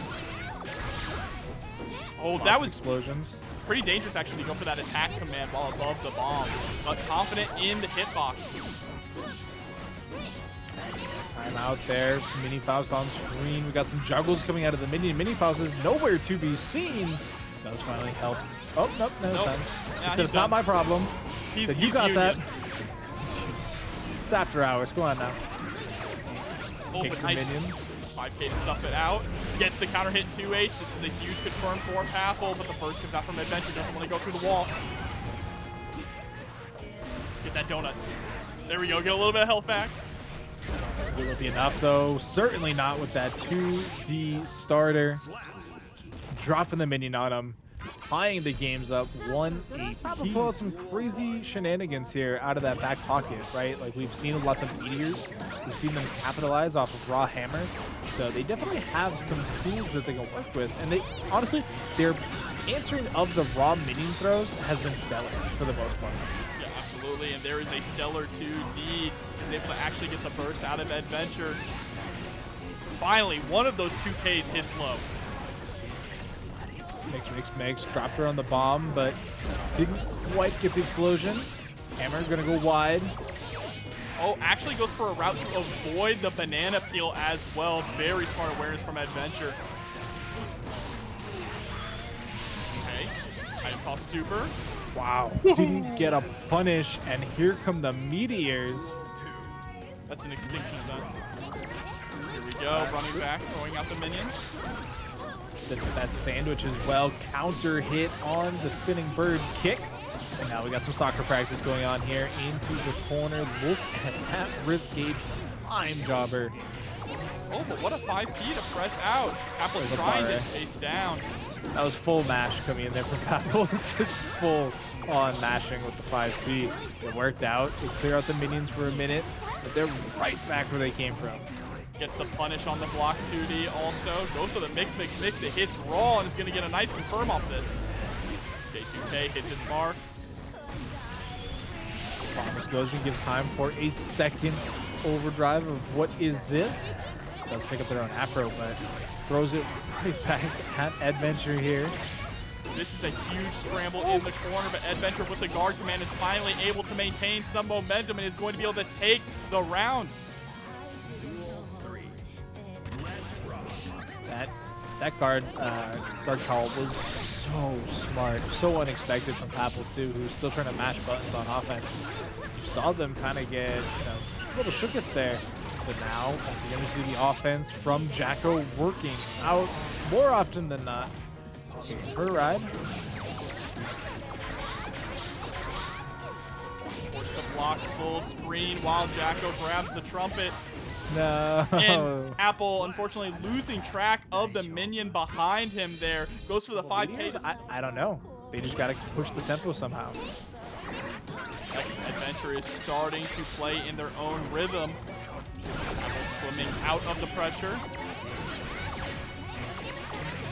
I like this. The way that he's just moving forward and slowly tossing out items to counter the minion pulls. Sometimes they throw an opponent or a trumpet to their opponent and gives Eddventure another opportunity to get in, especially with Papple already being in this P2 corner. Does mash out with the 5P. Oh, is able to get out Mini Faust, but he's just gonna walk away. Wants to have nothing to do with this. Got his allowance this week, so that's this is revenge for that. All right, now Eddventure turning the tables and sitting at set point. These last couple of rounds have looked insanely strong from Eddventure. Never really giving up any opportunity. We do get a nice little hook and sinker there from Papple, but the damage could be back at them a bit higher. Oh, all the minions got roasted by that JD, though. And gets the gold burst. Oh, unfortunate there that the explosion didn't do anything. Jacko was still in recovery from the burst. Interesting PRC 2K to get things started. That bomb explosion, I thought was going to be it. But with the minion there and just a pixel of HP, Chipp is becoming a factor. And there it is, the FD blink at the end. Papple got caught with the chip damage. Eddventure is going to take it 3-1. But let's see if Rat is going to be able to weather the storm here, navigate through neutral, and put the pain on the young LZ. Look at this. We already got Capel mix coming through. Sets up the projectile. It just gets the hit, honestly. Nothing tricky, nothing fancy. Just keeps pressure forward. Takes him to the wall. Gets the winger super. That's going to be a hard knockdown now. Rat's going to deal with the mix. Oh, we do 6K there. Okay. 6H, excuse me. Oh, wow. Beyblade not truly safe in that scenario. Just raw projectile going to work out. Okay. And a very dominating first round there from Rat. Already looking incredibly clean. Starting off the next one strong with a counter hit bar slash pickup into hair car loops. Yeah, and I mean, by and large, I don't think that round was really affected by the Nago changes either, right? Nago was never in an opportunity to build blood. So his health bar did not change. This round, though, going to be a little bit different as we are already skyrocketing into that level 2 blood area. His blood pressure is through the roof right now, and you can see his health bar is dropping accordingly. When we go for a mix-up, YRC behind the back coming out. Rat just running in, gets the mortal counter, and closes out game number 1 in very quick fashion. Air jump, dash, whatever you want to call it. Like, they just have everything that can mix up Nagoriyuki. Yeah, absolutely. And there we go. JH once again getting that mix-up. Oh, I love the patience.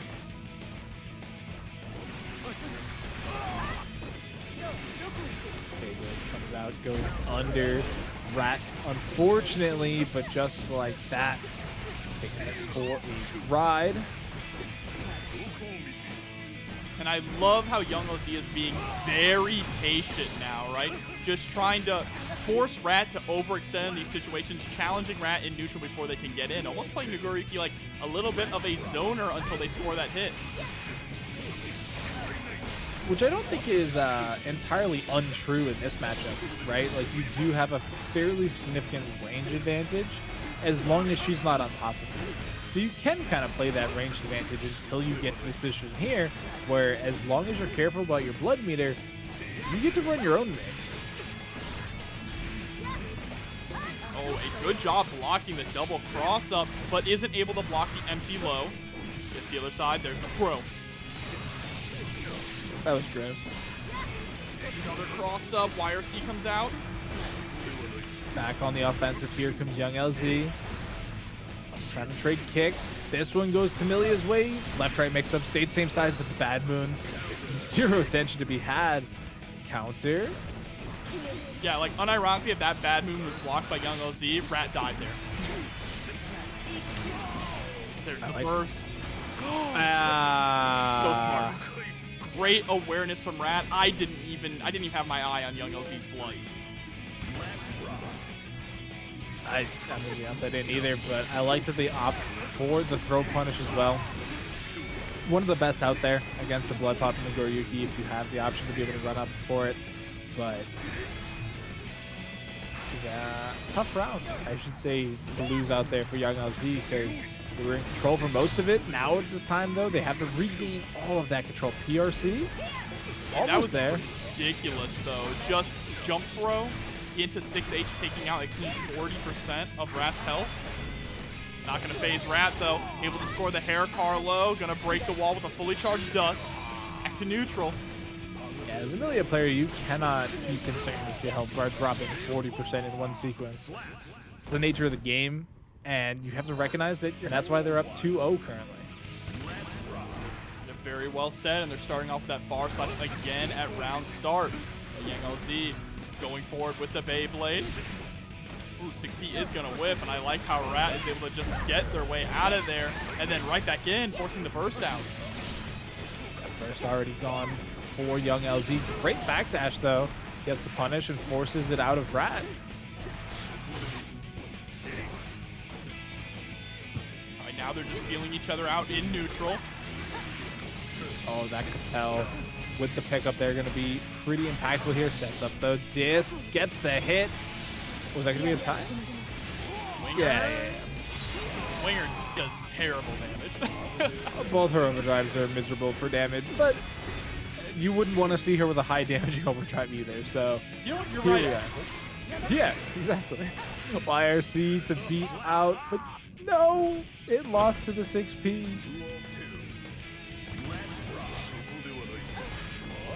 Oh, 6P's cracked. It is. It's very, very good. But so is that IAD-JH over the far slash from Young LZ. Here we go, trying to get the advantage. Goes for the far slash target combo.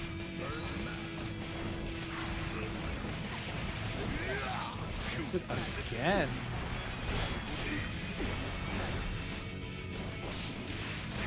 All right, first though, aggressive burst from Young LZ. Great defense, but does get clipped by the low. That's the mantra. You can't block Millia forever. And that time we saw her go opposite side again with the opposite side, even throwing out that overdrive just for the Oki. Locks the burst, YRC, excuse me, and just closes it out with a hair car. And is that it? That is it. That is 3-0. Neither of those are HonoredOgre. Neither of those are Happy Chaos players. Chat, you got a Happy Chaos free tournament. Say thank you. Here we go, Crescendo versus Solstice. This should be an absolutely fire matchup here on the winner's side of the bracket. Solstice Gonna hold this pressure though. Oh, had the right idea, just not far enough away for the execution. Oh, and here we go, able to score a nice counter hit. Are we gonna send him through the wall? No, we hold on to that corner position. Very good stuff from Solstice with the RC windshield wipers. Game one, or round one, I should say, is over. Yeah, that was pretty crunchy there. Even had the burst come out there for Crescendo too, so that is a resource they're desperately going to be wanting for here. But back throw comes out. Oh, we hate to see it. Even picks up the sword for good measure. And the aggressive burst also. Solstice bearing their fangs, trying to keep Crescendo locked down. Wants to close this out fast.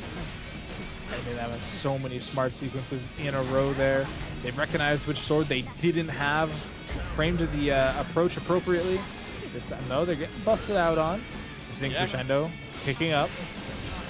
Crescendo doing a great job challenging with those 2Ps and the 5P. Fights all the way to the other corner. Sends Solstice through the wall and straight into the next round. This is going to be a competitive set. I should say so. Yeah, I mean, they're both good characters. Ramlethal, I would say, is a little bit better of a character. And continuing to stay strong on the tier lists. But Giovanna's not weak. This is not a weak character by any means. PRC immediately into the fast low. Nice little jump out there. You saw the 6P attempt from Crescendo there. Dashes forward with the 2K, gets their hit, baits the burst. He's going to be able to take game one. Like, she's got a lot going on. And I'm hoping that my Discord didn't die. There we go. We're back. But no, I mean, the corner pressure can loop differently. You can throw the swords into different pressure sequences than what we've seen so far from Solstice this game. And that time, they chased the jump out. Really good. Try to go for the throw as well. Beautiful press on the 2S. JH. Just a block string coast to coast. Yeah, you don't see that very often, chat. Unless you play Guilty. So, does get the 5H to send him flying backwards. Cannot quite stay offensive, though. I love the use of meter here from Solstice as well, just to stay unpredictable and hyper-aggressive. He's up against the wall, but the dash-up 2K will be enough to take the round. 2K is such a scary button for both of these characters, too. They can get such great conversions off of it. It's fast enough to be scary at most ranges, and then with the dash canceling of it, you can get it very fast in your opponent's face. And Crescendo, again, with that check on the 5P, but this time it is not going to be in their favor. Gives Solstice time to actually escape the corner. Crescendo, though, not making it out, and look at that kind of pickup job there. And the 5K whipping in Solstice's favor there so that they were able to actually get the super to break the wall. And IDom coming through with the raid. Thank you so much, IDom, and great stuff tonight. You know, from Solstice, be pretty appropriate and how they're changing up the neutral game. Oh, but there's a response from Crescendo with the 2D. Forces the burst out of the command normals as well. Yeah, and that was the end of the combo, but Solstice did that just to get out of the corner.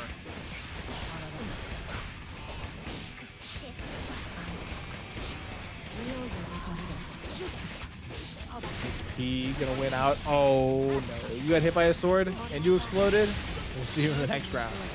Actually, that Mortobato did negative damage. I think it actually healed Crescendo. Oh no, and there we go. Able to get the kill there and the 5D afterwards. Guess the rounds start to go their way as well. And look at this corner carry, double Daros in the same combo. Nice little back and forth, trying to shimmy him out. Just chasing down with the close slash after close slash until Solstice gets caught slipping. Set through the wall with the spinning dog kick. Hard knockdown. So the safe jump got caught, but no follow-up afterwards because it's not really there for that. But we do have the pressure coming in from Solstice. We're lucky as Crescendo fans, they don't have the 50 meter. That said, they might not need it. Oh, they actually do YRC into flip kick. Really interesting decision there. But now the tables return. Burst available for both sides, but yeah, no time to use it. Just going to close out the round there for Crescendo. And now that both first have burst, I feel like the usage of it here starts getting very important in this one. And again, these checks, these 5 feed checks from Crescendo, just to stop Solstice from jumping, or to catch anything with a bit slower startup. Man, the combo sequences that Ramlethal gets are insane. Burst already applied. We're going to go for the Mortobato wall break. Hard knockdown plus a safe jump. Back into the corner again. Positive bonus on Solstice's side. Gets the run up throw. And a combo. It's enough. I said no way, and then it was. Taking us to game 4, though. Solstice not ready to give up just yet. This is winner's side, chat. So the winner here does get to go into winners finals and face off against Eddventure. So Crescendo not wanting to go down to the loser side of the bracket just yet. Finally gets a hit to go their way, but it's immediately bursted. Nice throw, gets the OTG to the sword setup. Crescendo able to escape with an IED, but does get caught by a throw and is still stuck in the pressure. Doesn't matter where you are on screen, Solstice will hunt you down, and there's the Gamma Ray. That's kills. That is a... Man, Ramlethal pickups in scenarios like that just look like she's playing a different game sometimes. Maybe a similar game to Happy Chaos. Not quite, but similar. She's got bigger guns. And there we go, the charge dust to get the bounce in the corner. Tons of damage coming through. Solstice, one confirm away from taking this set. And there it is. The throw is going to do it. A perfect to cap things off. Now, it's again changed a few times over the years since the game's come out. But Chipp still does some wacky things. So I think MFCR can take this, but you just got to be smart about the defensive choices, and that was not smart. Well, I can tell you for sure that MFCR gets to play against Marvello a lot at their locals. So hey, this now is Marvello, MFCR is very familiar with. Marvello got suited pretty low at Frosty Fausting, so I don't know if you can use that. Oh, he's one of the best ships in North America. No, I know. Eating be damned. I know. There we go. Back turn slash is going to be able to close out the first round. good stuff there. I mean, yeah, this is a matchup that once you get a lot of practice in, I think becomes just so much easier. And you can see that about any matchup, right? Where it's like, yeah, sure, practice the matchup, you'll get better. How did that trade, Jobber? How did that work? You know, it's guilty gear. Nice Oh, okay, yeah, good answer. Here we go, breaks the wall. Positive bonus on MFCR's side. Catches the backdash with the 2D, waits a little bit to try and get the burst, but HonoredOgre smart to wait for the hit. That said, not smart enough. Gonna end up closing out the round there for MFCR. That's game 1 in the books. So Leo is still really strong, chat. I don't know how many times I'm gonna say it. Leo is good, and these players that have stuck with Leo are getting the results. And I sound like a broken record because I feel like we've said that about like 5 different characters. We said it about Jacko, we said it about Leo, we said it about Testament, we said it about... Look, the character strength discourse of Guilty Gear Strive has been incredibly fun before the game even released, right? I remember back when people were saying Leo was fundamentally broken because he couldn't combo after his run through. But we'll buff about that. MFCR having to hold this pressure now from HonoredOgre, tossed into the corner. Yeah, the pressure continues. I like that he went for the 2K to try and get the backdash, but still lost. That's one of those things that you show that MFCR really knows the matchup. Ooh, okay, that was a nice backdash though from MFCR on the low of the Rekka. Able to take the corner here with a big counter hit. That's tough too, because the burst came out and then it's still countered. But, oh, dash forward trade gets the hit with the flash kick. That was gross. That was so gross. Wow, still gets the pickup with the 2K, and that was enough to stick to the wall. Okay. What is going on? But we are going to grab the run through here. Plus frames off the Gamma Blade. MCR doesn't care about that. Yeah, tried to get out of the corner. Didn't quite get all the way out though, and now has to hold this mixed. We got Alpha Blades, we got Gamma Blades. Gets the forward throw. Oh, with the PRC, there's the throw as well. But HonoredOgre is just firing on all cylinders right now. The 6K is able to close out the round. This is the kind of chip play you like to see. Yeah, and you saw MFCR try to get fancy with the shimmy in the corner there. But when you're in back stance, you cannot block. So all HonoredOgre had to do was just throw out the 5P. Works out for him. This time though, staying in straight stance. Gonna go with the overhead. Does it again, and that should be enough. Blasting him straight into game number 3 here. Quantify that? It just feels that way. Yeah, it also like hard knockdowns and has multiple hits, you know. All right, so you quantified it. Thank you, Jobber. Yeah. Round start. Finally going HonoredOgre's way this time. The mix working for him as well. 6K opposite side. I don't know how he got there. This is my favorite kind of chip player. You see a lot in Strive where people will play a more footsies-based chip, try and force out these whiff punishes. My favorite chip is the one who turns the dial up to 11, goes balls to the walls, and keeps it back. Bringing up the burst. Uzumaki Barrage picking him up off the ground, taking him for a ride. Gonna get some positive bonus and some safe jump. Oki, stay same side. 6K is going to catch the backdash. There's the RC to get the pickup. Tries to go for a mix-up. Absolutely dirty, and there's the throw. MFCR was stunned. I would be too. Got that out. And this round start, I think, is pretty imperative. Here we go, starting things off with the J2K. Nice jump block there as well. That's the run through side swap, but didn't amount to much. Big counters? Oh man, what is happening? Red RC taking it to the corner. That wall health, paper mache, gone. Chipp's health, paper mache as well. And MFCR just needs one clean hit here. Has 100-meter, gets the run through and trades, but doesn't go for the RC. No. Just laying it all out there, going for the big drop kick, setting themselves up for set point here as TNS MFCR getting another fantastic round start. Tried to turn around to beat out the burst, but wasn't fast enough. Now HonoredOgre has Mirror to work with the reversal DP. That's the MFCR I know and love. Yeah, all that meter was just gonna go to FD. But now that HonoredOgre back on the offense again, has the 100 tension, flash kick, RC, no burst available. That is enough. And there it is. MFCR takes it 3-1 over HonoredOgre. 3-1 over Rat earlier in winners. So let's see if Rat learned anything from that matchup and is able to turn things around. Yep, so we do have Crescendo on the P1 side rocking the Giovanna, whereas Rat, as we know, is on the P2 side running the Millia. So there we go. There's the update chat. Just keeping you guys informed. Fast PRC to keep the corner pressure, but it's immediately answered by the red RC.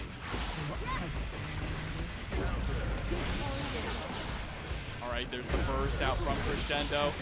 Sent right back into the corner, though. Nice double jump to get out, challenging with the 2K. And she continues to chase down with the close slash. Red RC's the burst. They're not going to have enough to close this round out, though. Guess for game. Woo! Spicy. That spiral arrow reminds me so much of like the Street Fighter 4 paint.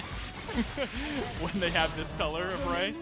Yeah, I cannot wait to see Cammy in Street Fighter 6. Volgarath coming through with the $9.54 contribution. Yep, 69.69. Nice. Oh, chat, you silly gooses. We got Rat trapped against the wall, forcing their way out. Man dashes down to the ground, sets up the projectile. Great blocking coming in from Crescendo, though. Oh, the YRC is going to get blocked. Nice punish there for the hard knockdown. Goes to the Bad Moon. Raw Bad Moon. Oh, the second one wasn't Raw, though. We had meter to back it up. That meter was just there for the confirm. Thumb block, they're just going to let it rock. But because they got the hit, they are going to see what they can get out of it. But, all right, 5S trying to beat out the projectile. It's a little early, though.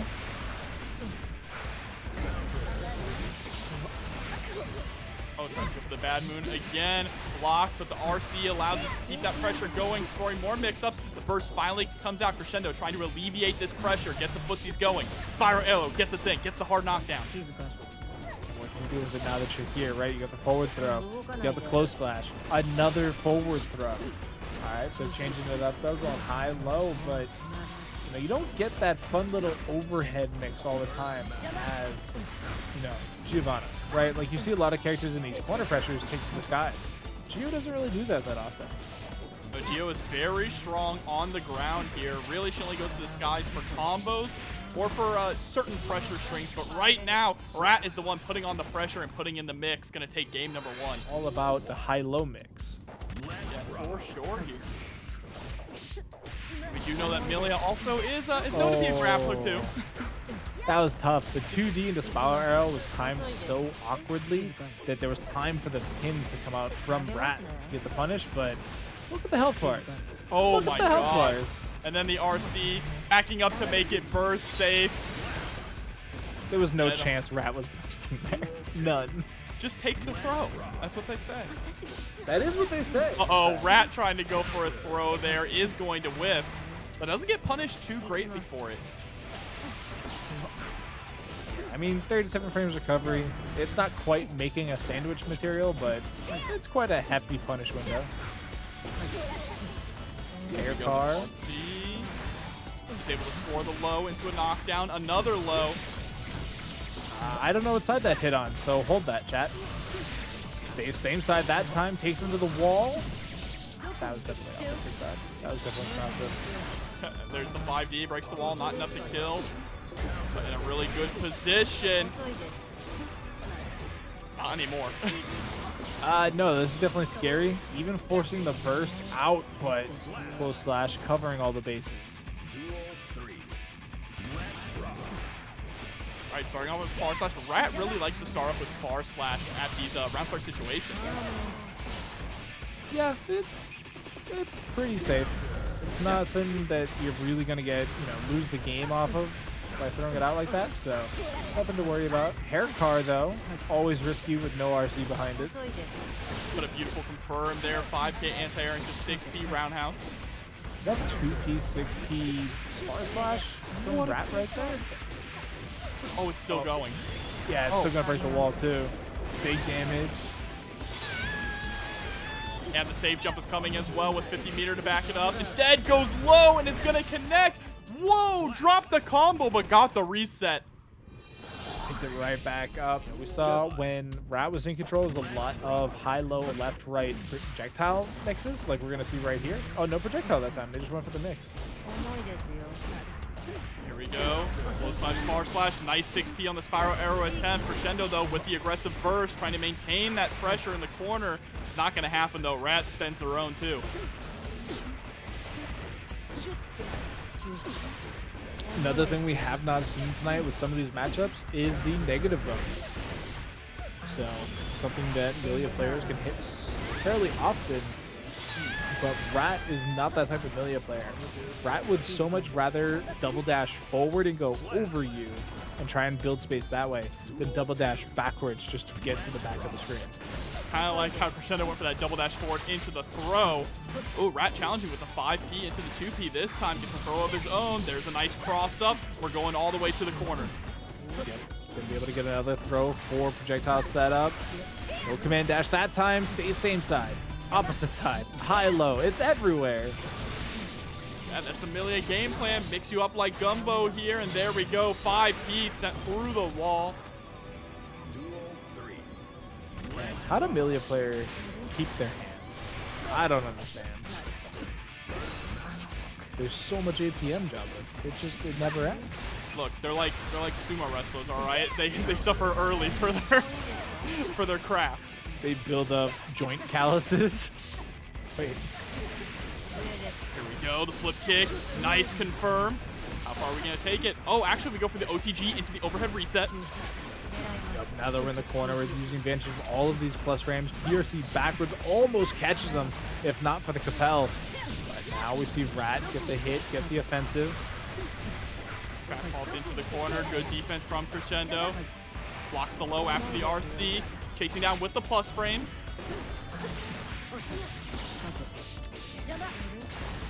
Just a little bit more burst is still available for Rat 2. Does not need it.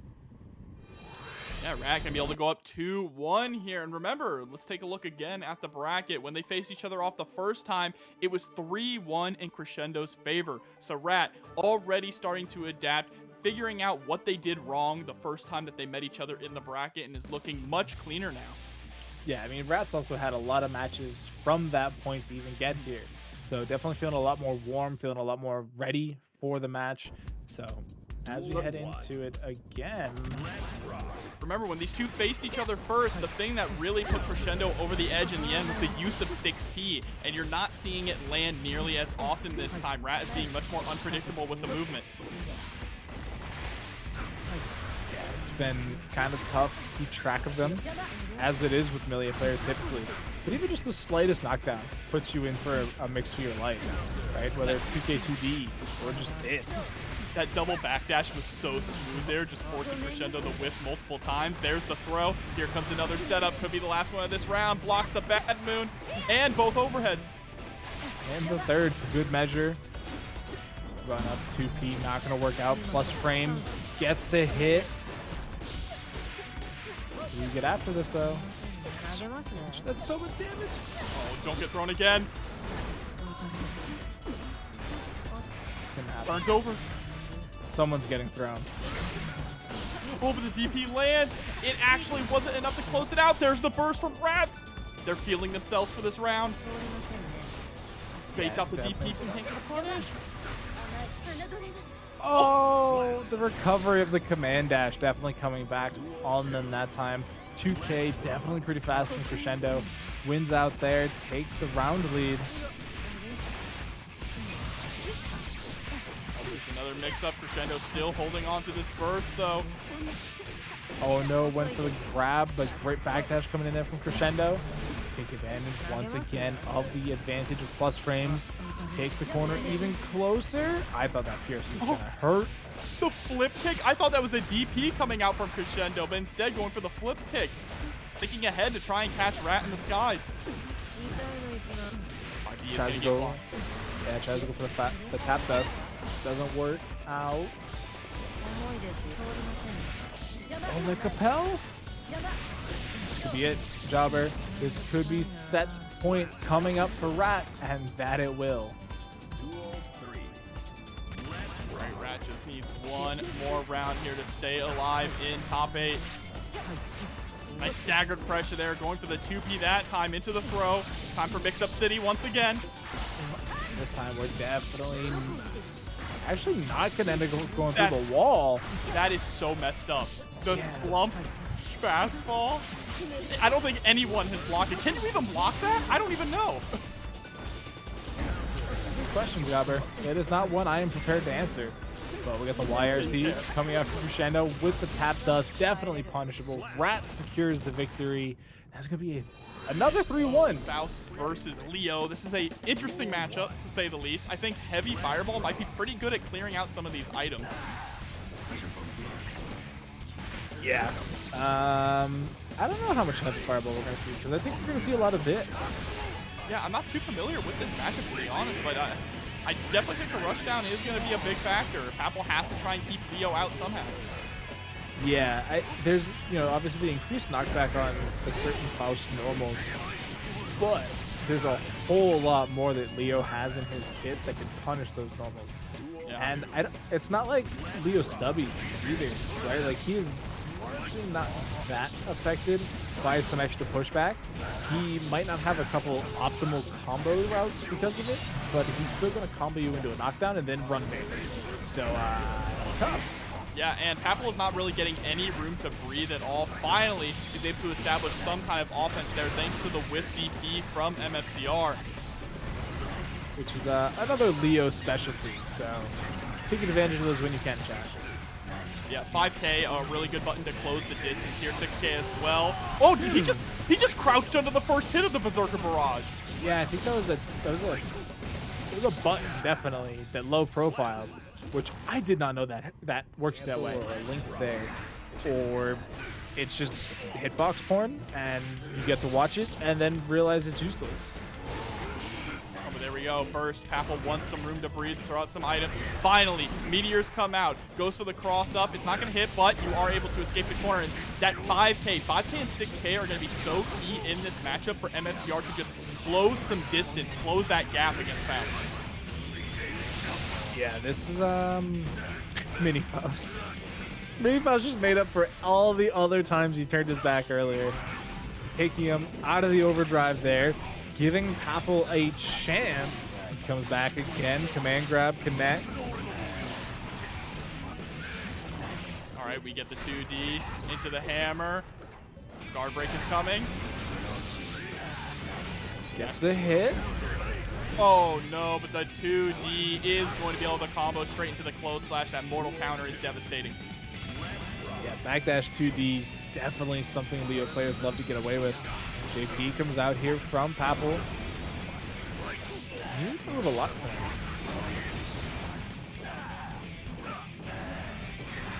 Nice 2K. MFCR not going to hold any of that. DP's in to the corner. First successful, and some item pulls. I would say it's a pretty successful item pull. Not the worst, not the best, but manageable. Bomb bag comes out. There's a burst. Tries to go for the air throw, but Papple is ready for it. Afro no longer applied. And yeah, not the expanded pushback there, so you're still going to have to hold this pressure. And gets clipped by the overhead while trying to go for the reversal PRC. MFCR going up 2-0 here in top 8 losers. Yeah, I mean, that's actually the scenario you talked about way earlier in the night when I was like talking about how Faust doesn't really do well on defense. You're like, well, you can manipulate it, but you said how tricky it was. And that's exactly it, right? Having the opportunity, you saw the Shamrock pop out, no PRC, and his head was completely taken off there by MFCR, who's now currently sitting on a 2-0 lead to take it into the losers finals. Here we go. DP immediately gets the hard knockdown. Oh, the guard point gets the mortal counter. Goldberg's gonna work again here for Papple, but the item selection was definitely a little wanting. That RC forward, pick up a trumpet. 6P immediately immediately into the Afro toss. Not going to actually land on MFCR, though. Instead, MFCR gets the DP into the hard knockdown. BRC to try and go for the overhead mix. Yeah, this is definitely all the tempo you want here as MFCR. You've already taken the lead so disastrously against your opponent. You just want to keep going. Keep the pressure on. Gets the forward throw. Set point now here for MFCR. Immediately rushing in. Beautiful dash block, but then runs right into Edward Scissorhands. There's the Afro. Trump hitting out the DP, but MFCR is going to spend the burst.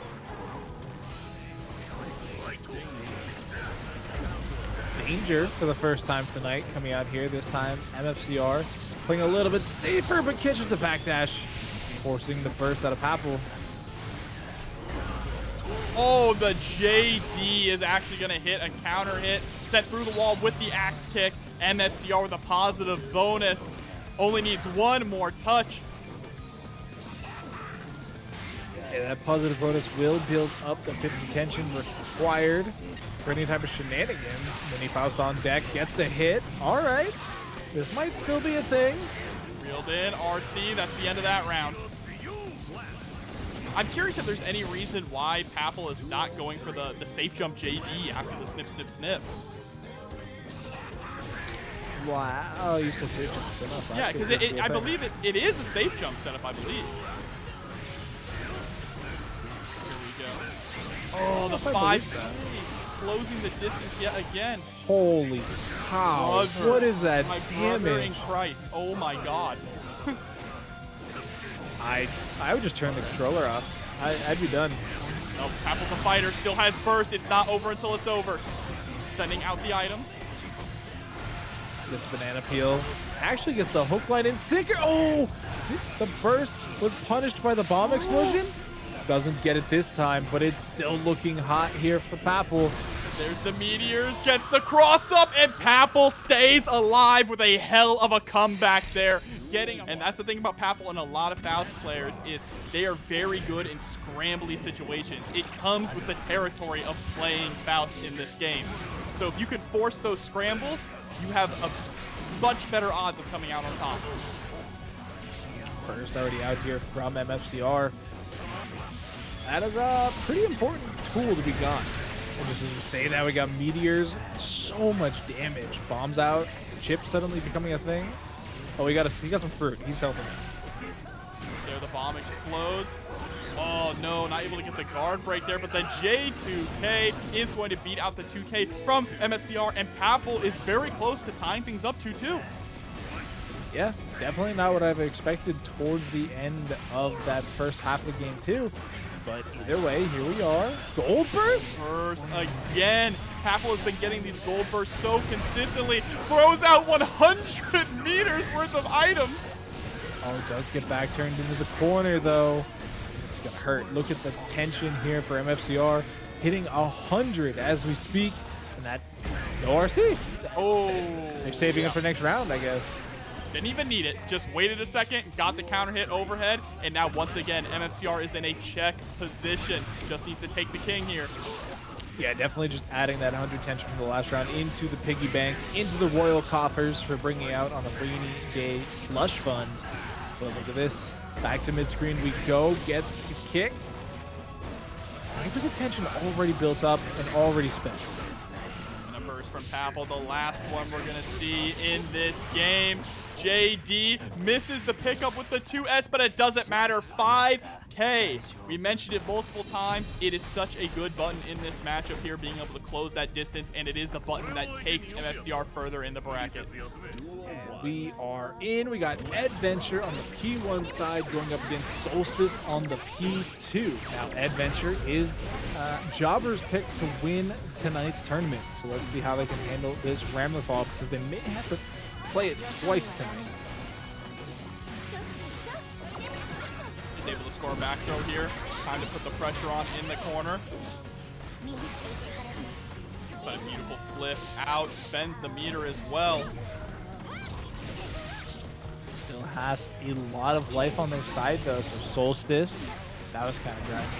does get the air mobility going for themselves to try and dodge out on all these minions. One finally connects, though. Yeah, and Solstice is taking to the air a lot so far early on in this matchup, especially with the JH utilizing that option very frequently. There's the PRC, kills the minion there by throwing the sword. 16 came out there for a second. Minions by the wayside, both swords collected now here from Solstice. Nice little 5K challenge.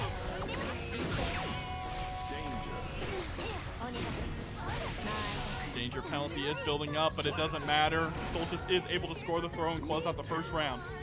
Yeah, definitely some good defense coming out there from Eddventure. It's just that you can't block it. It will eventually come back and not go your way. And just like that, they get a bit of luck. They get some offense going. Oh, what a 5P pickup there as well. Immediately setting them into the minion pressure. Slowly walking Solstice all the way to the corner of Fast RC, spending it to summon the minion. So many minions. 5 dust is blocked though, but not anything going on for it. Solstice definitely on the receiving end of some bad pressure here. They have to hold all this blockage. Yeah, and that clash with the 60 was unfortunate, but what a sword toss. That's the meaty version again. Still able to pick it up back up. 5K keeps the jail going.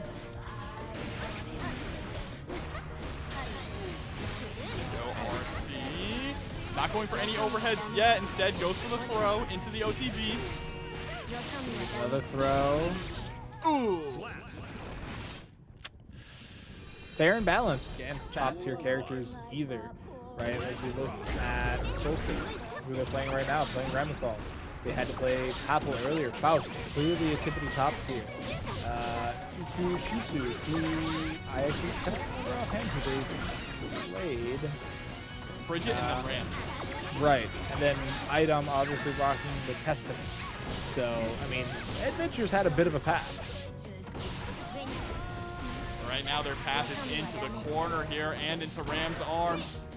Good tech on that throw after the backdash on the 2K, but it's not going to matter if you can't escape from the corner or this Mortavato. Holy, so much damage.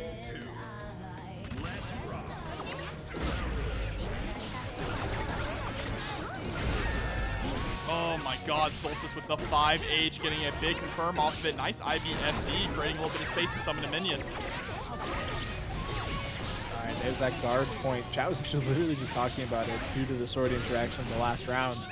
And that might be one of the only interactions we get in this round as we go through the screen. BRC works beautifully for Eddventure there. There he goes, stuck in the sandwich. But, oh.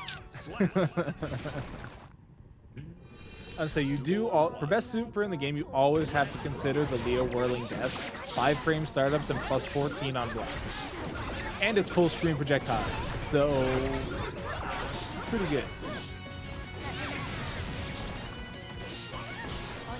Empty low and actually catches the backdash here. Didn't finish out the Rekka for good reason. Does get the burst to come out though. Hold this pressure, gets the throw.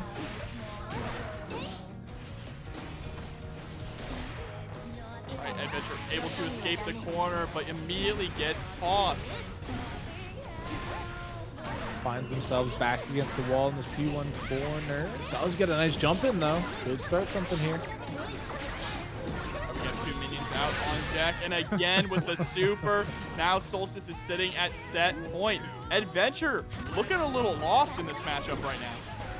Yeah, I mean, it's tough that they're up against an opponent so willing to just rock the metered reversal, right?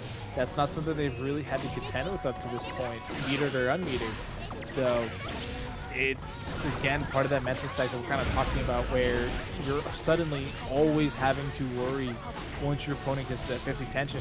Are they going to hit you with a frame 1 meterless or metered reversal that is, you know, gonna hurt?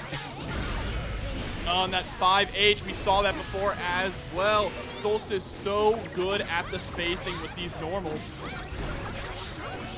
But now doesn't have the meter to super out. This is Eddventure's chance to get some pressure started and capitalize on this moment.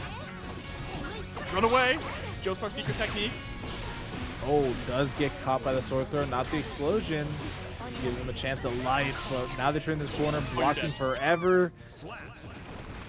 Not much left of a chance. 3-0 for Solstice. Like Jabba, she's saying we're over $170. The players were putting in the work. They certainly deserve some love. And look at this. We are in our losers semi-final. Rat versus MFCR. Leo versus Millia. I don't know what to expect. Well, you could expect some good challenges from Rat, immediately 2P'ing the very first run-through attempt from MFCR. Now comes out though, buys a little bit of time. Oh no. A good burst. Oh, but the Capels tonight from Rat have been insanely stellar. Also, Rat just getting really close to the negative penalty multiple times, just trying to outmaneuver MFCR and force them into an uncomfortable situation in neutral. Yeah, if you have that opportunity, definitely push the go button.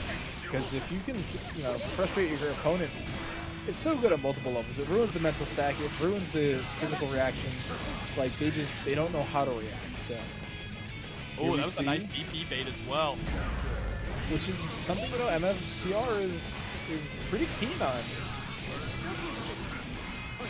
Yeah, he's known for the legendary moment of the most DPs between two Leos in a mirror match. We do get this back turn overdrive. Surprisingly not enough to kill.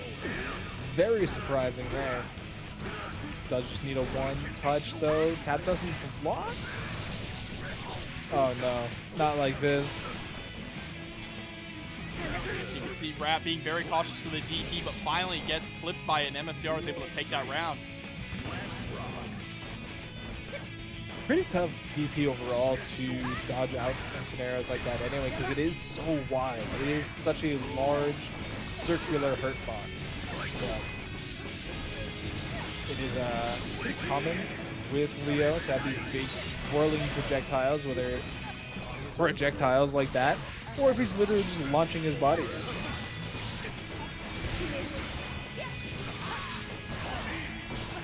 All right, there's the first up. Oh, and the JH gets the pickup as well, straight into the knockdown. Very nice. Baits out the DP, and Rat has been consistently attempting to bait out these DPs so far all round. And there we go. It is going to pay off, and it's going to give Rat the first game. Yeah, I don't even know if that was like a DP bait, because it looked like the string It's finish. only a matter of when. It's true. Right up there with Soul Bad Guy. You're gonna get DP'd. It's just, you gotta figure out when to stop it. Back turn stance activated. Unactivated. Looks like he went for a bit of a card point there, but Rat definitely taking advantage.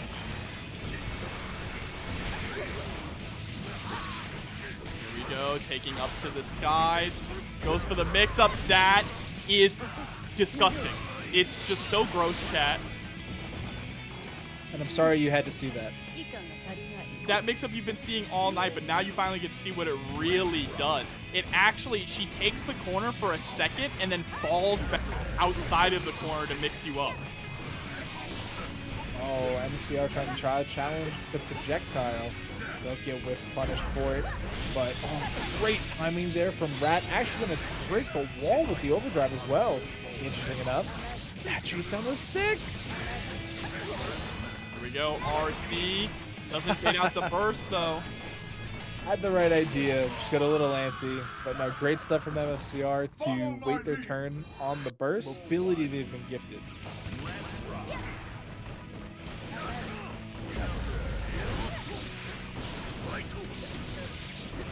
Dashing through. Goes for the dash cancel as well, just into another close slash. Beautiful just block on the disc. Gets the punish off the 5P.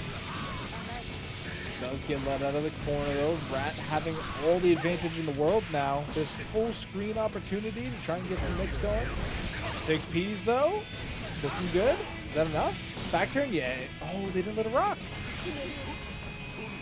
The RT going for the super jump there. 2P and 6H, not going to connect. Oh, and the fast 5D will be enough to take the round, and forgot to block coming through with the sub. Rat Perfectly just got timed. block. Yeah, perfectly timed coming through there. 5 dust hitting him. Big damage. Start the round, gets the knockdown. Projectile setup. So good. And these 2P checks are beautiful. Nice lush shaker as well. Now we're gonna back up a little bit, but tries to go for a 2D. Not gonna get anything except some pressure from MFCR. Does gather it quite well though up to this point. Is gonna start getting busted around a little bit, even forced to burst, finding themselves below half HP, and you're going for it. That might be enough. Yeah, gets that OTG with the Whirling Death.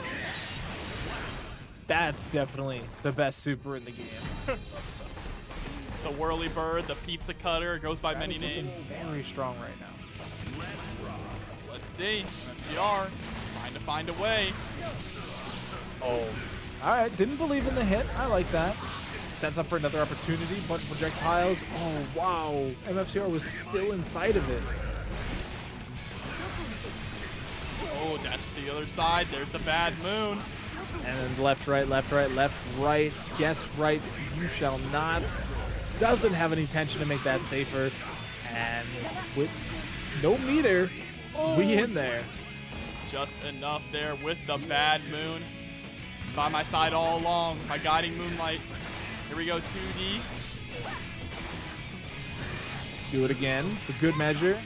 Gets the pickup, and then it's that Capel into aerial matchup that we've been talking about all night long versus the Bad Moon, which is looking out very well. All right, burst comes out from MFCR. Not going to get it back this round, and we are at set point. Here comes possibly the final mix-up.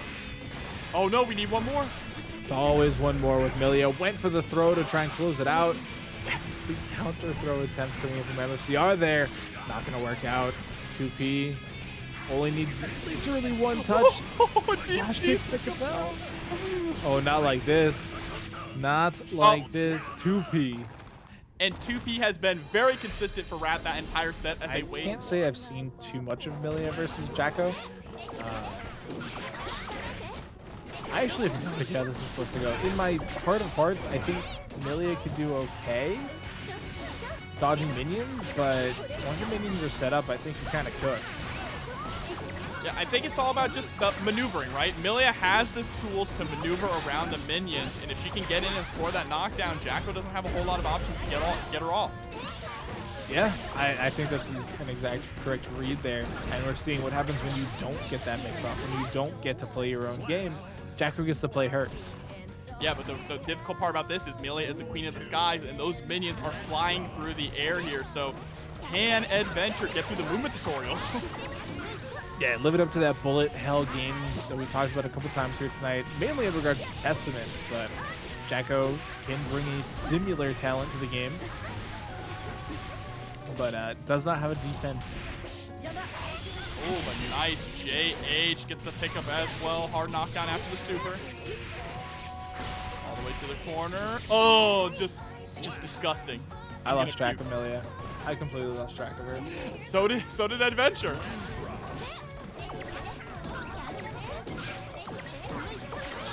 I like the way that Eddventure is maneuvering around. Got rid of all 3 of the minions in one fell swoop. That's good to hit. Those minions are about to time out any second now. And they're all gone. All the friends have gone home for the day. 2P coming out from Rat again.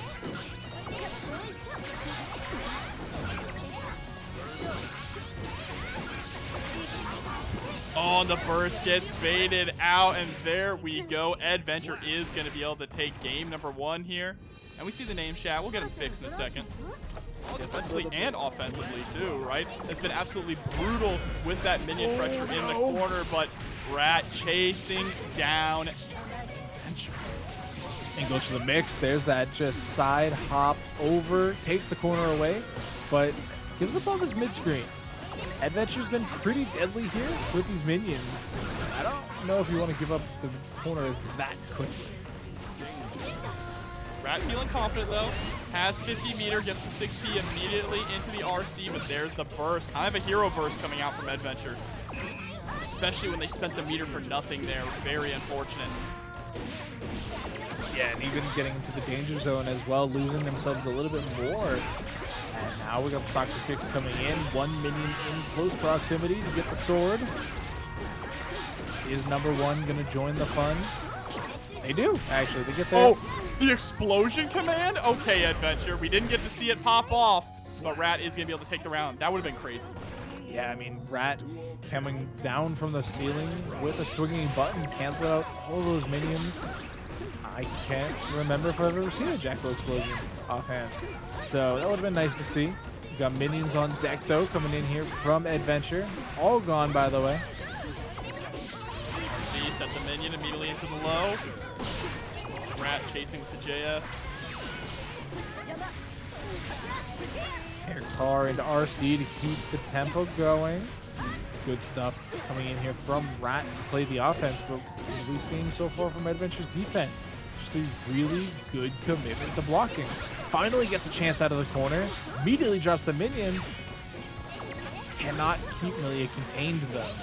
Oh, not at all. Here we go. Mix-up comes through, straight into the Elysium driver to take the round. That is certainly more than enough to close out that round. That is a very high damage over chat. And Millia, not the healthiest character in the game.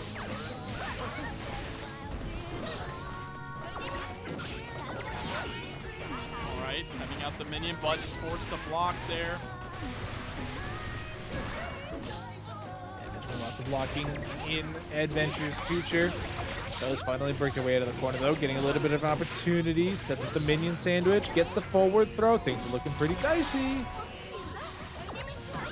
Nice super jump. Still gets caught by a minion, though. Has first available, but are they going to get the opportunity to spend it? Neutralizes all the minions, goes for the run-up throw.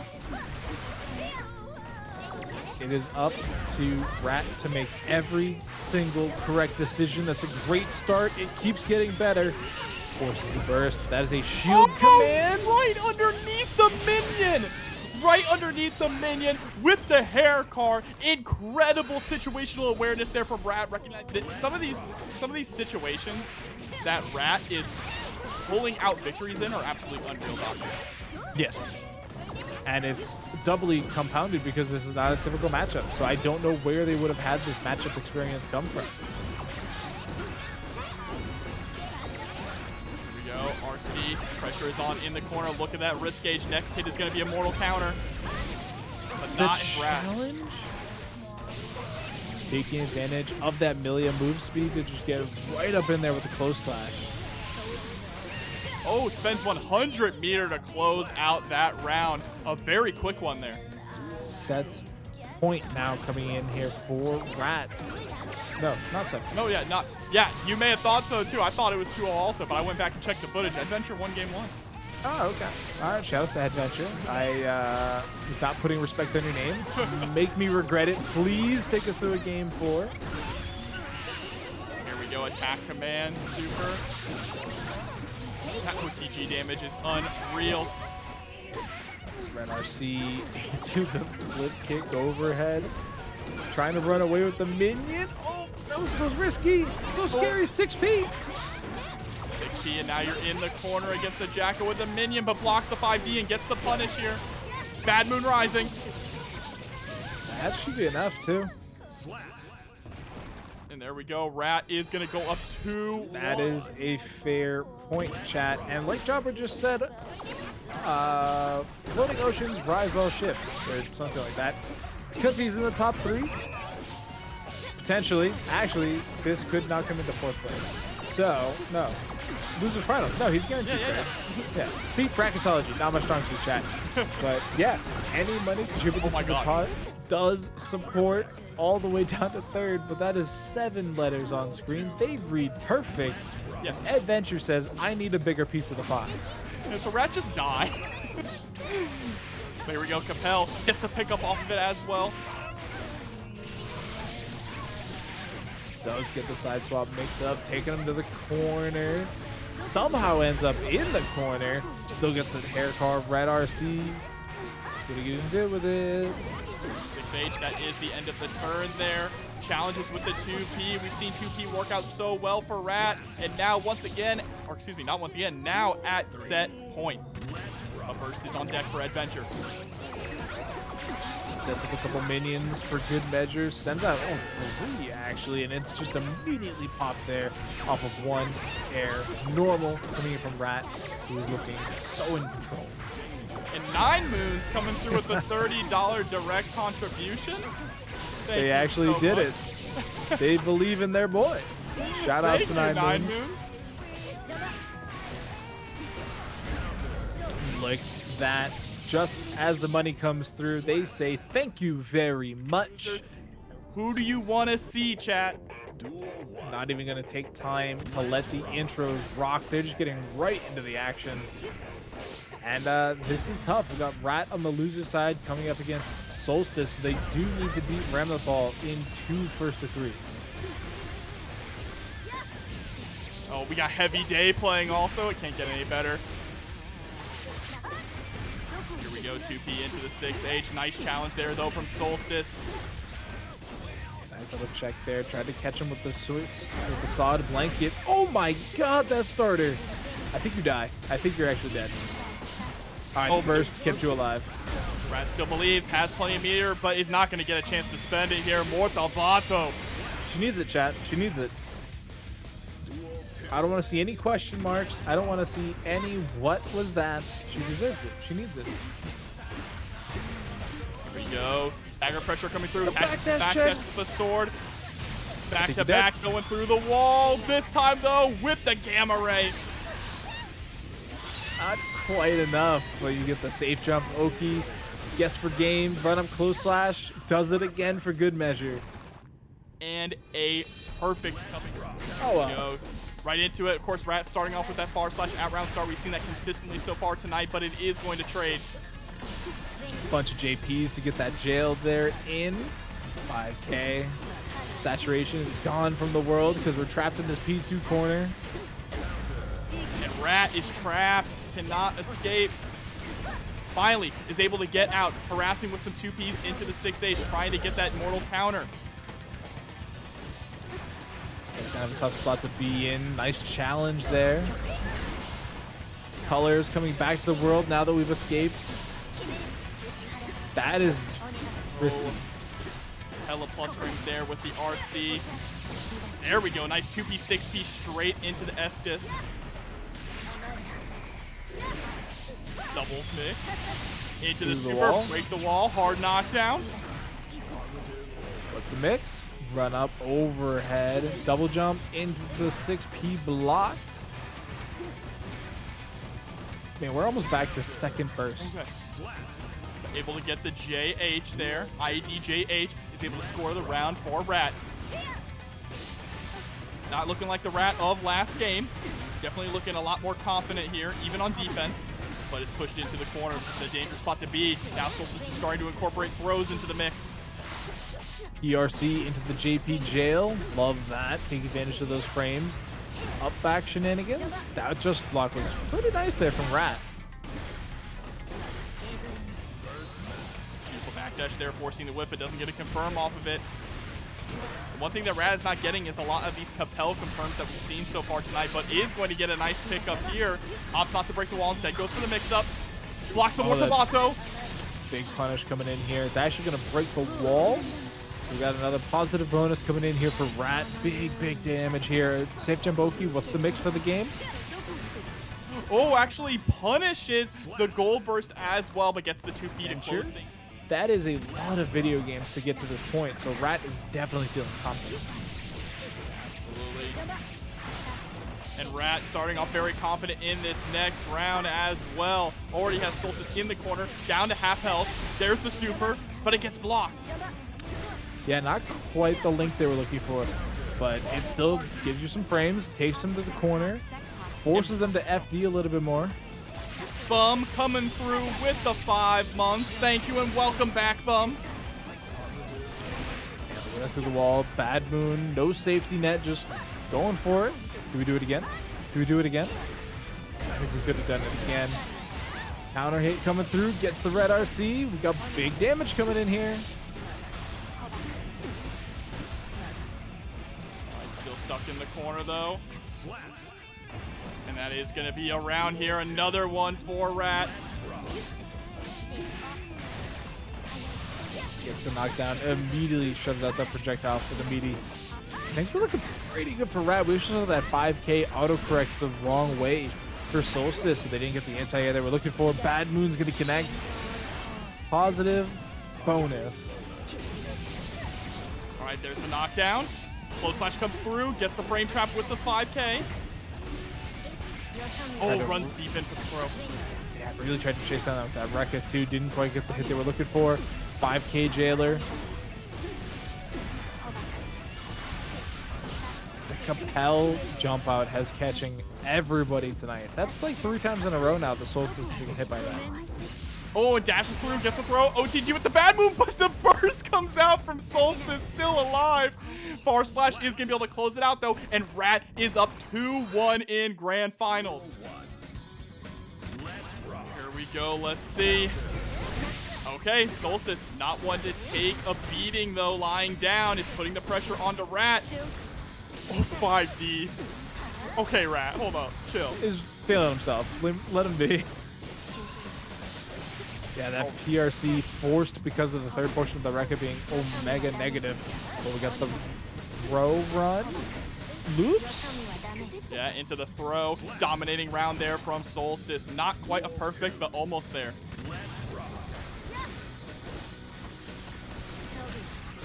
Great air movement. There's the Capel. Runs up, gets the throw. Somehow ends up on the opposite side again. Has to hold some pressure. That just block, though, pretty impactful. He's able to get the pressure started here one more time. That secondary sword nowhere to be seen. Forward throw sets the meaty projectile. Even gets the pin needles in there. Oh, but we get a nice pickup here, though, from Solstice. Not able to get a huge combo off of it. That is a massive whiff and a massive punish as well for Rat. Crosses up into the corner, but the burst is aggressive, and now you're stuck in a very difficult position. But I don't think you just press out. Yeah, kind of a long option there coming in from Solstice. 2P gonna work out wonderfully. Oh, what a punish, flipping in. But now Solstice has 50 meter left.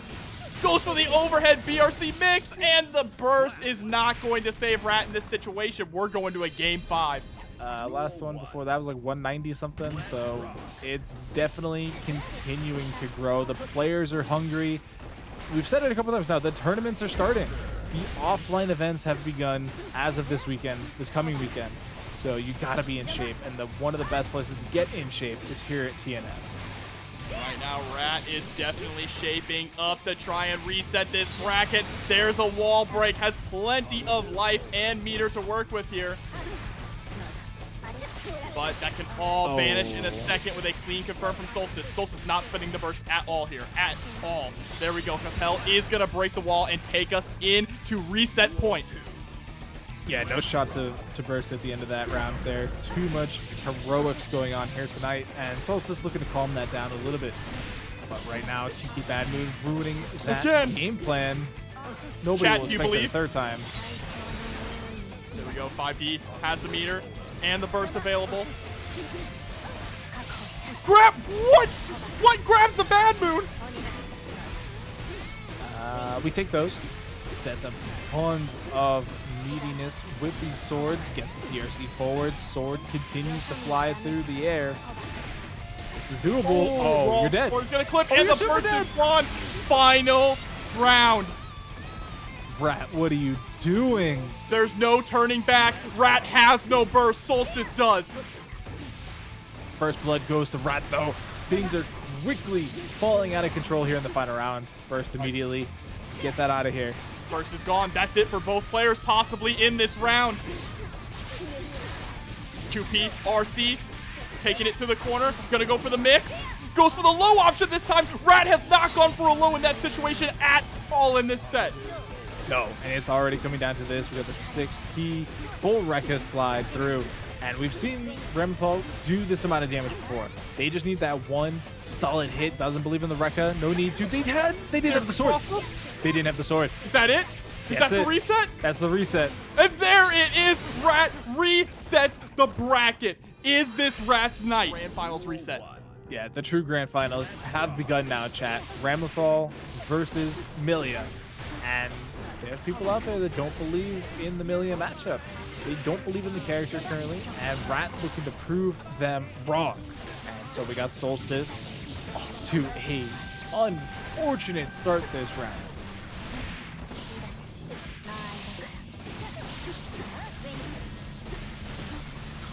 All right, Rat on the defensive here in the corner. 100-meter from Solstice. Surprised that Rat would actually burst that situation. There's the air throw into the RC. Oh no. That is not enough. Okay. ERC. Definitely a tough spot to be in for Rat. I believed because I'm a believer, and then they lost. So now I'm a non-believer. And we'll have to wait and see. 5K. Oh, that is a damaging combo. Oh my god, half of your health just forfeited. Rat does have burst now, but has a big up the valley to climb. Burst is blocked. It's Solstice with a game. And I mean, perfect to start the game. There's got to be no better momentum rebuilder after losing that game 5 to force the reset, right? You take that L, you immediately hop back in it, and you get that perfect. So now you know you can keep the pressure going and the tempo strong. You just have to actually do it. Oh, but the 5P anti-air. Rat is forced to burst in that situation so he doesn't get stuck in the corner. Go. Lush Shaker. Backing up to create some space. Tries to go for the whip punish with the far slash. Rat's neutral is just so inspiring. Millia, though, entering that danger notification for just a second. Now in actual danger. Gonna get exploded. Gets the dust. Not quite a meaty sword, but who needs it? Ain't gonna be able to get the wall break here. Solstice, 3 rounds straight. Chat, I know you guys saw that. Round start going for Rat, though. But we've been seeing Solstice bust out of this corner so many times. They should dodge the Bad Moon. Nobody else has done that tonight. Yeah, neutral jumping the Bad Moon. That is absolutely crazy. Also stopping the fastball there.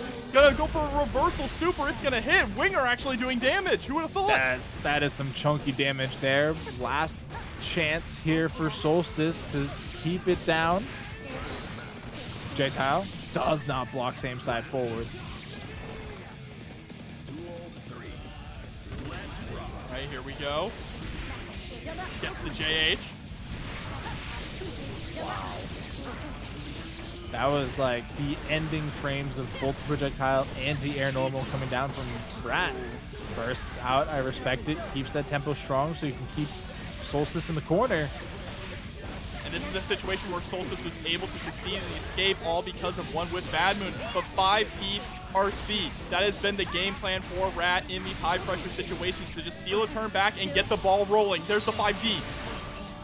Burst is available here for Solstice as well, but they die on one hit, so they're just not going to get a chance to use this second burst. But outside of the stress and the shaking, I'm sure they're having a blast. This is shaping up to be one of the craziest grand finals of TNS Tribe history. Here we go. Tries to go for the compel to get the punish. Not quite. Harassing with some staggered 2Ps, but that turn is over. Sword reclaimed here from Ramlethal, which means they can do that, pretty much.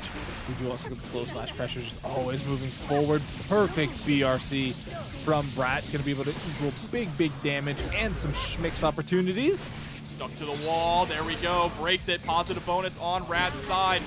Solstice going to spend the meter to try and steal the turn back. Yo. Oh, but that's not a true string. No, but that is right there, and it's going to be enough to close out the round. Rat surviving with burst intact as well. Yeah, not something they were able to do last game. This game looking much stronger for them. Definitely taking the momentum back from Solstice, if it was ever theirs to begin with. Solstice trying to catch Rat here in neutral, throwing out these far slashes and 5Hs. That 2K was able to work, but not able to actually get anything started. Put us in a scramble situation where Rat definitely thrived. Yeah, Solstice has not been able to slow this game down any more than it started, and they're struggling with it. This tempo is not made for Ramlethal. Nova has burst. There's the first. Now Solstice holding the corner position. Beautiful air throw. Crosses up, immediately puts Rat right back up against the wall. JP lockout. Yo! RC. Oh, tried to bait it out, but pressed the button in the air. The 6P. The 6P to close it out and give Rat the lead. That is an option, and immediately reacting with 6P. Beautiful. One more game is all Rat needs, but you know Solstice isn't going to make it easy. Chat, my points are in danger. I put it all on Solstice. They're in danger. Non-believer, huh? I believed in Solstice. All right, 2P, 6P immediately into the super. Bad moon with no meter to back it up. Definitely gets punished appropriately. Does get that JP coming through. Close slash. Look at that pressure. Risk gauge slowly climbing. Will we get a counter hit, or will we just let it rock? Throws towards. Yeah, no burst. And there we go. Enough with the Rekkas to close it out. This could tie us up, and we could be heading into a game 5 of a grand finals reset, chat. As long as Solstice can close out one more round here, does get the burst out immediately after spending their own. Yeah, smart for Rat to spend the burst early there, right? You don't want to get put in too much of a life deficit. Unfortunately, that's going to happen anyway. In the corner, YRC gets baited out. Interesting. I think Solstice could have killed off of that. I believe so as well. Very curious. It was almost like they were reading a burst, but that was already spent. It's all right. They still have this corner position, though, and plenty of life in the lead. Well, As you the corner say that, position. Oh my God! Commentator's curse. There's the cross up. Might have done it. Might have done it, Jobber. You did it. Tournament point. Tournament point. Rat fans, are you in the chat? Oh man, mixed messages from the chat towards King Jobber. But here we go. Big damage to start this round out. Even gonna go through the wall. 50% gone for Solstice. Rat looking. That's first available though. Is able to get the knockdown there with the scissor swipes. Forward throw. Sends it the meaty sword as well. Can't get the jail. They're let free. There's the throw. Doesn't spend any meter on it. 2PRC. Rat does it once again, but will they be able to bait out this burst? They don't bait it, but they're still one guess away from taking tonight's tournament.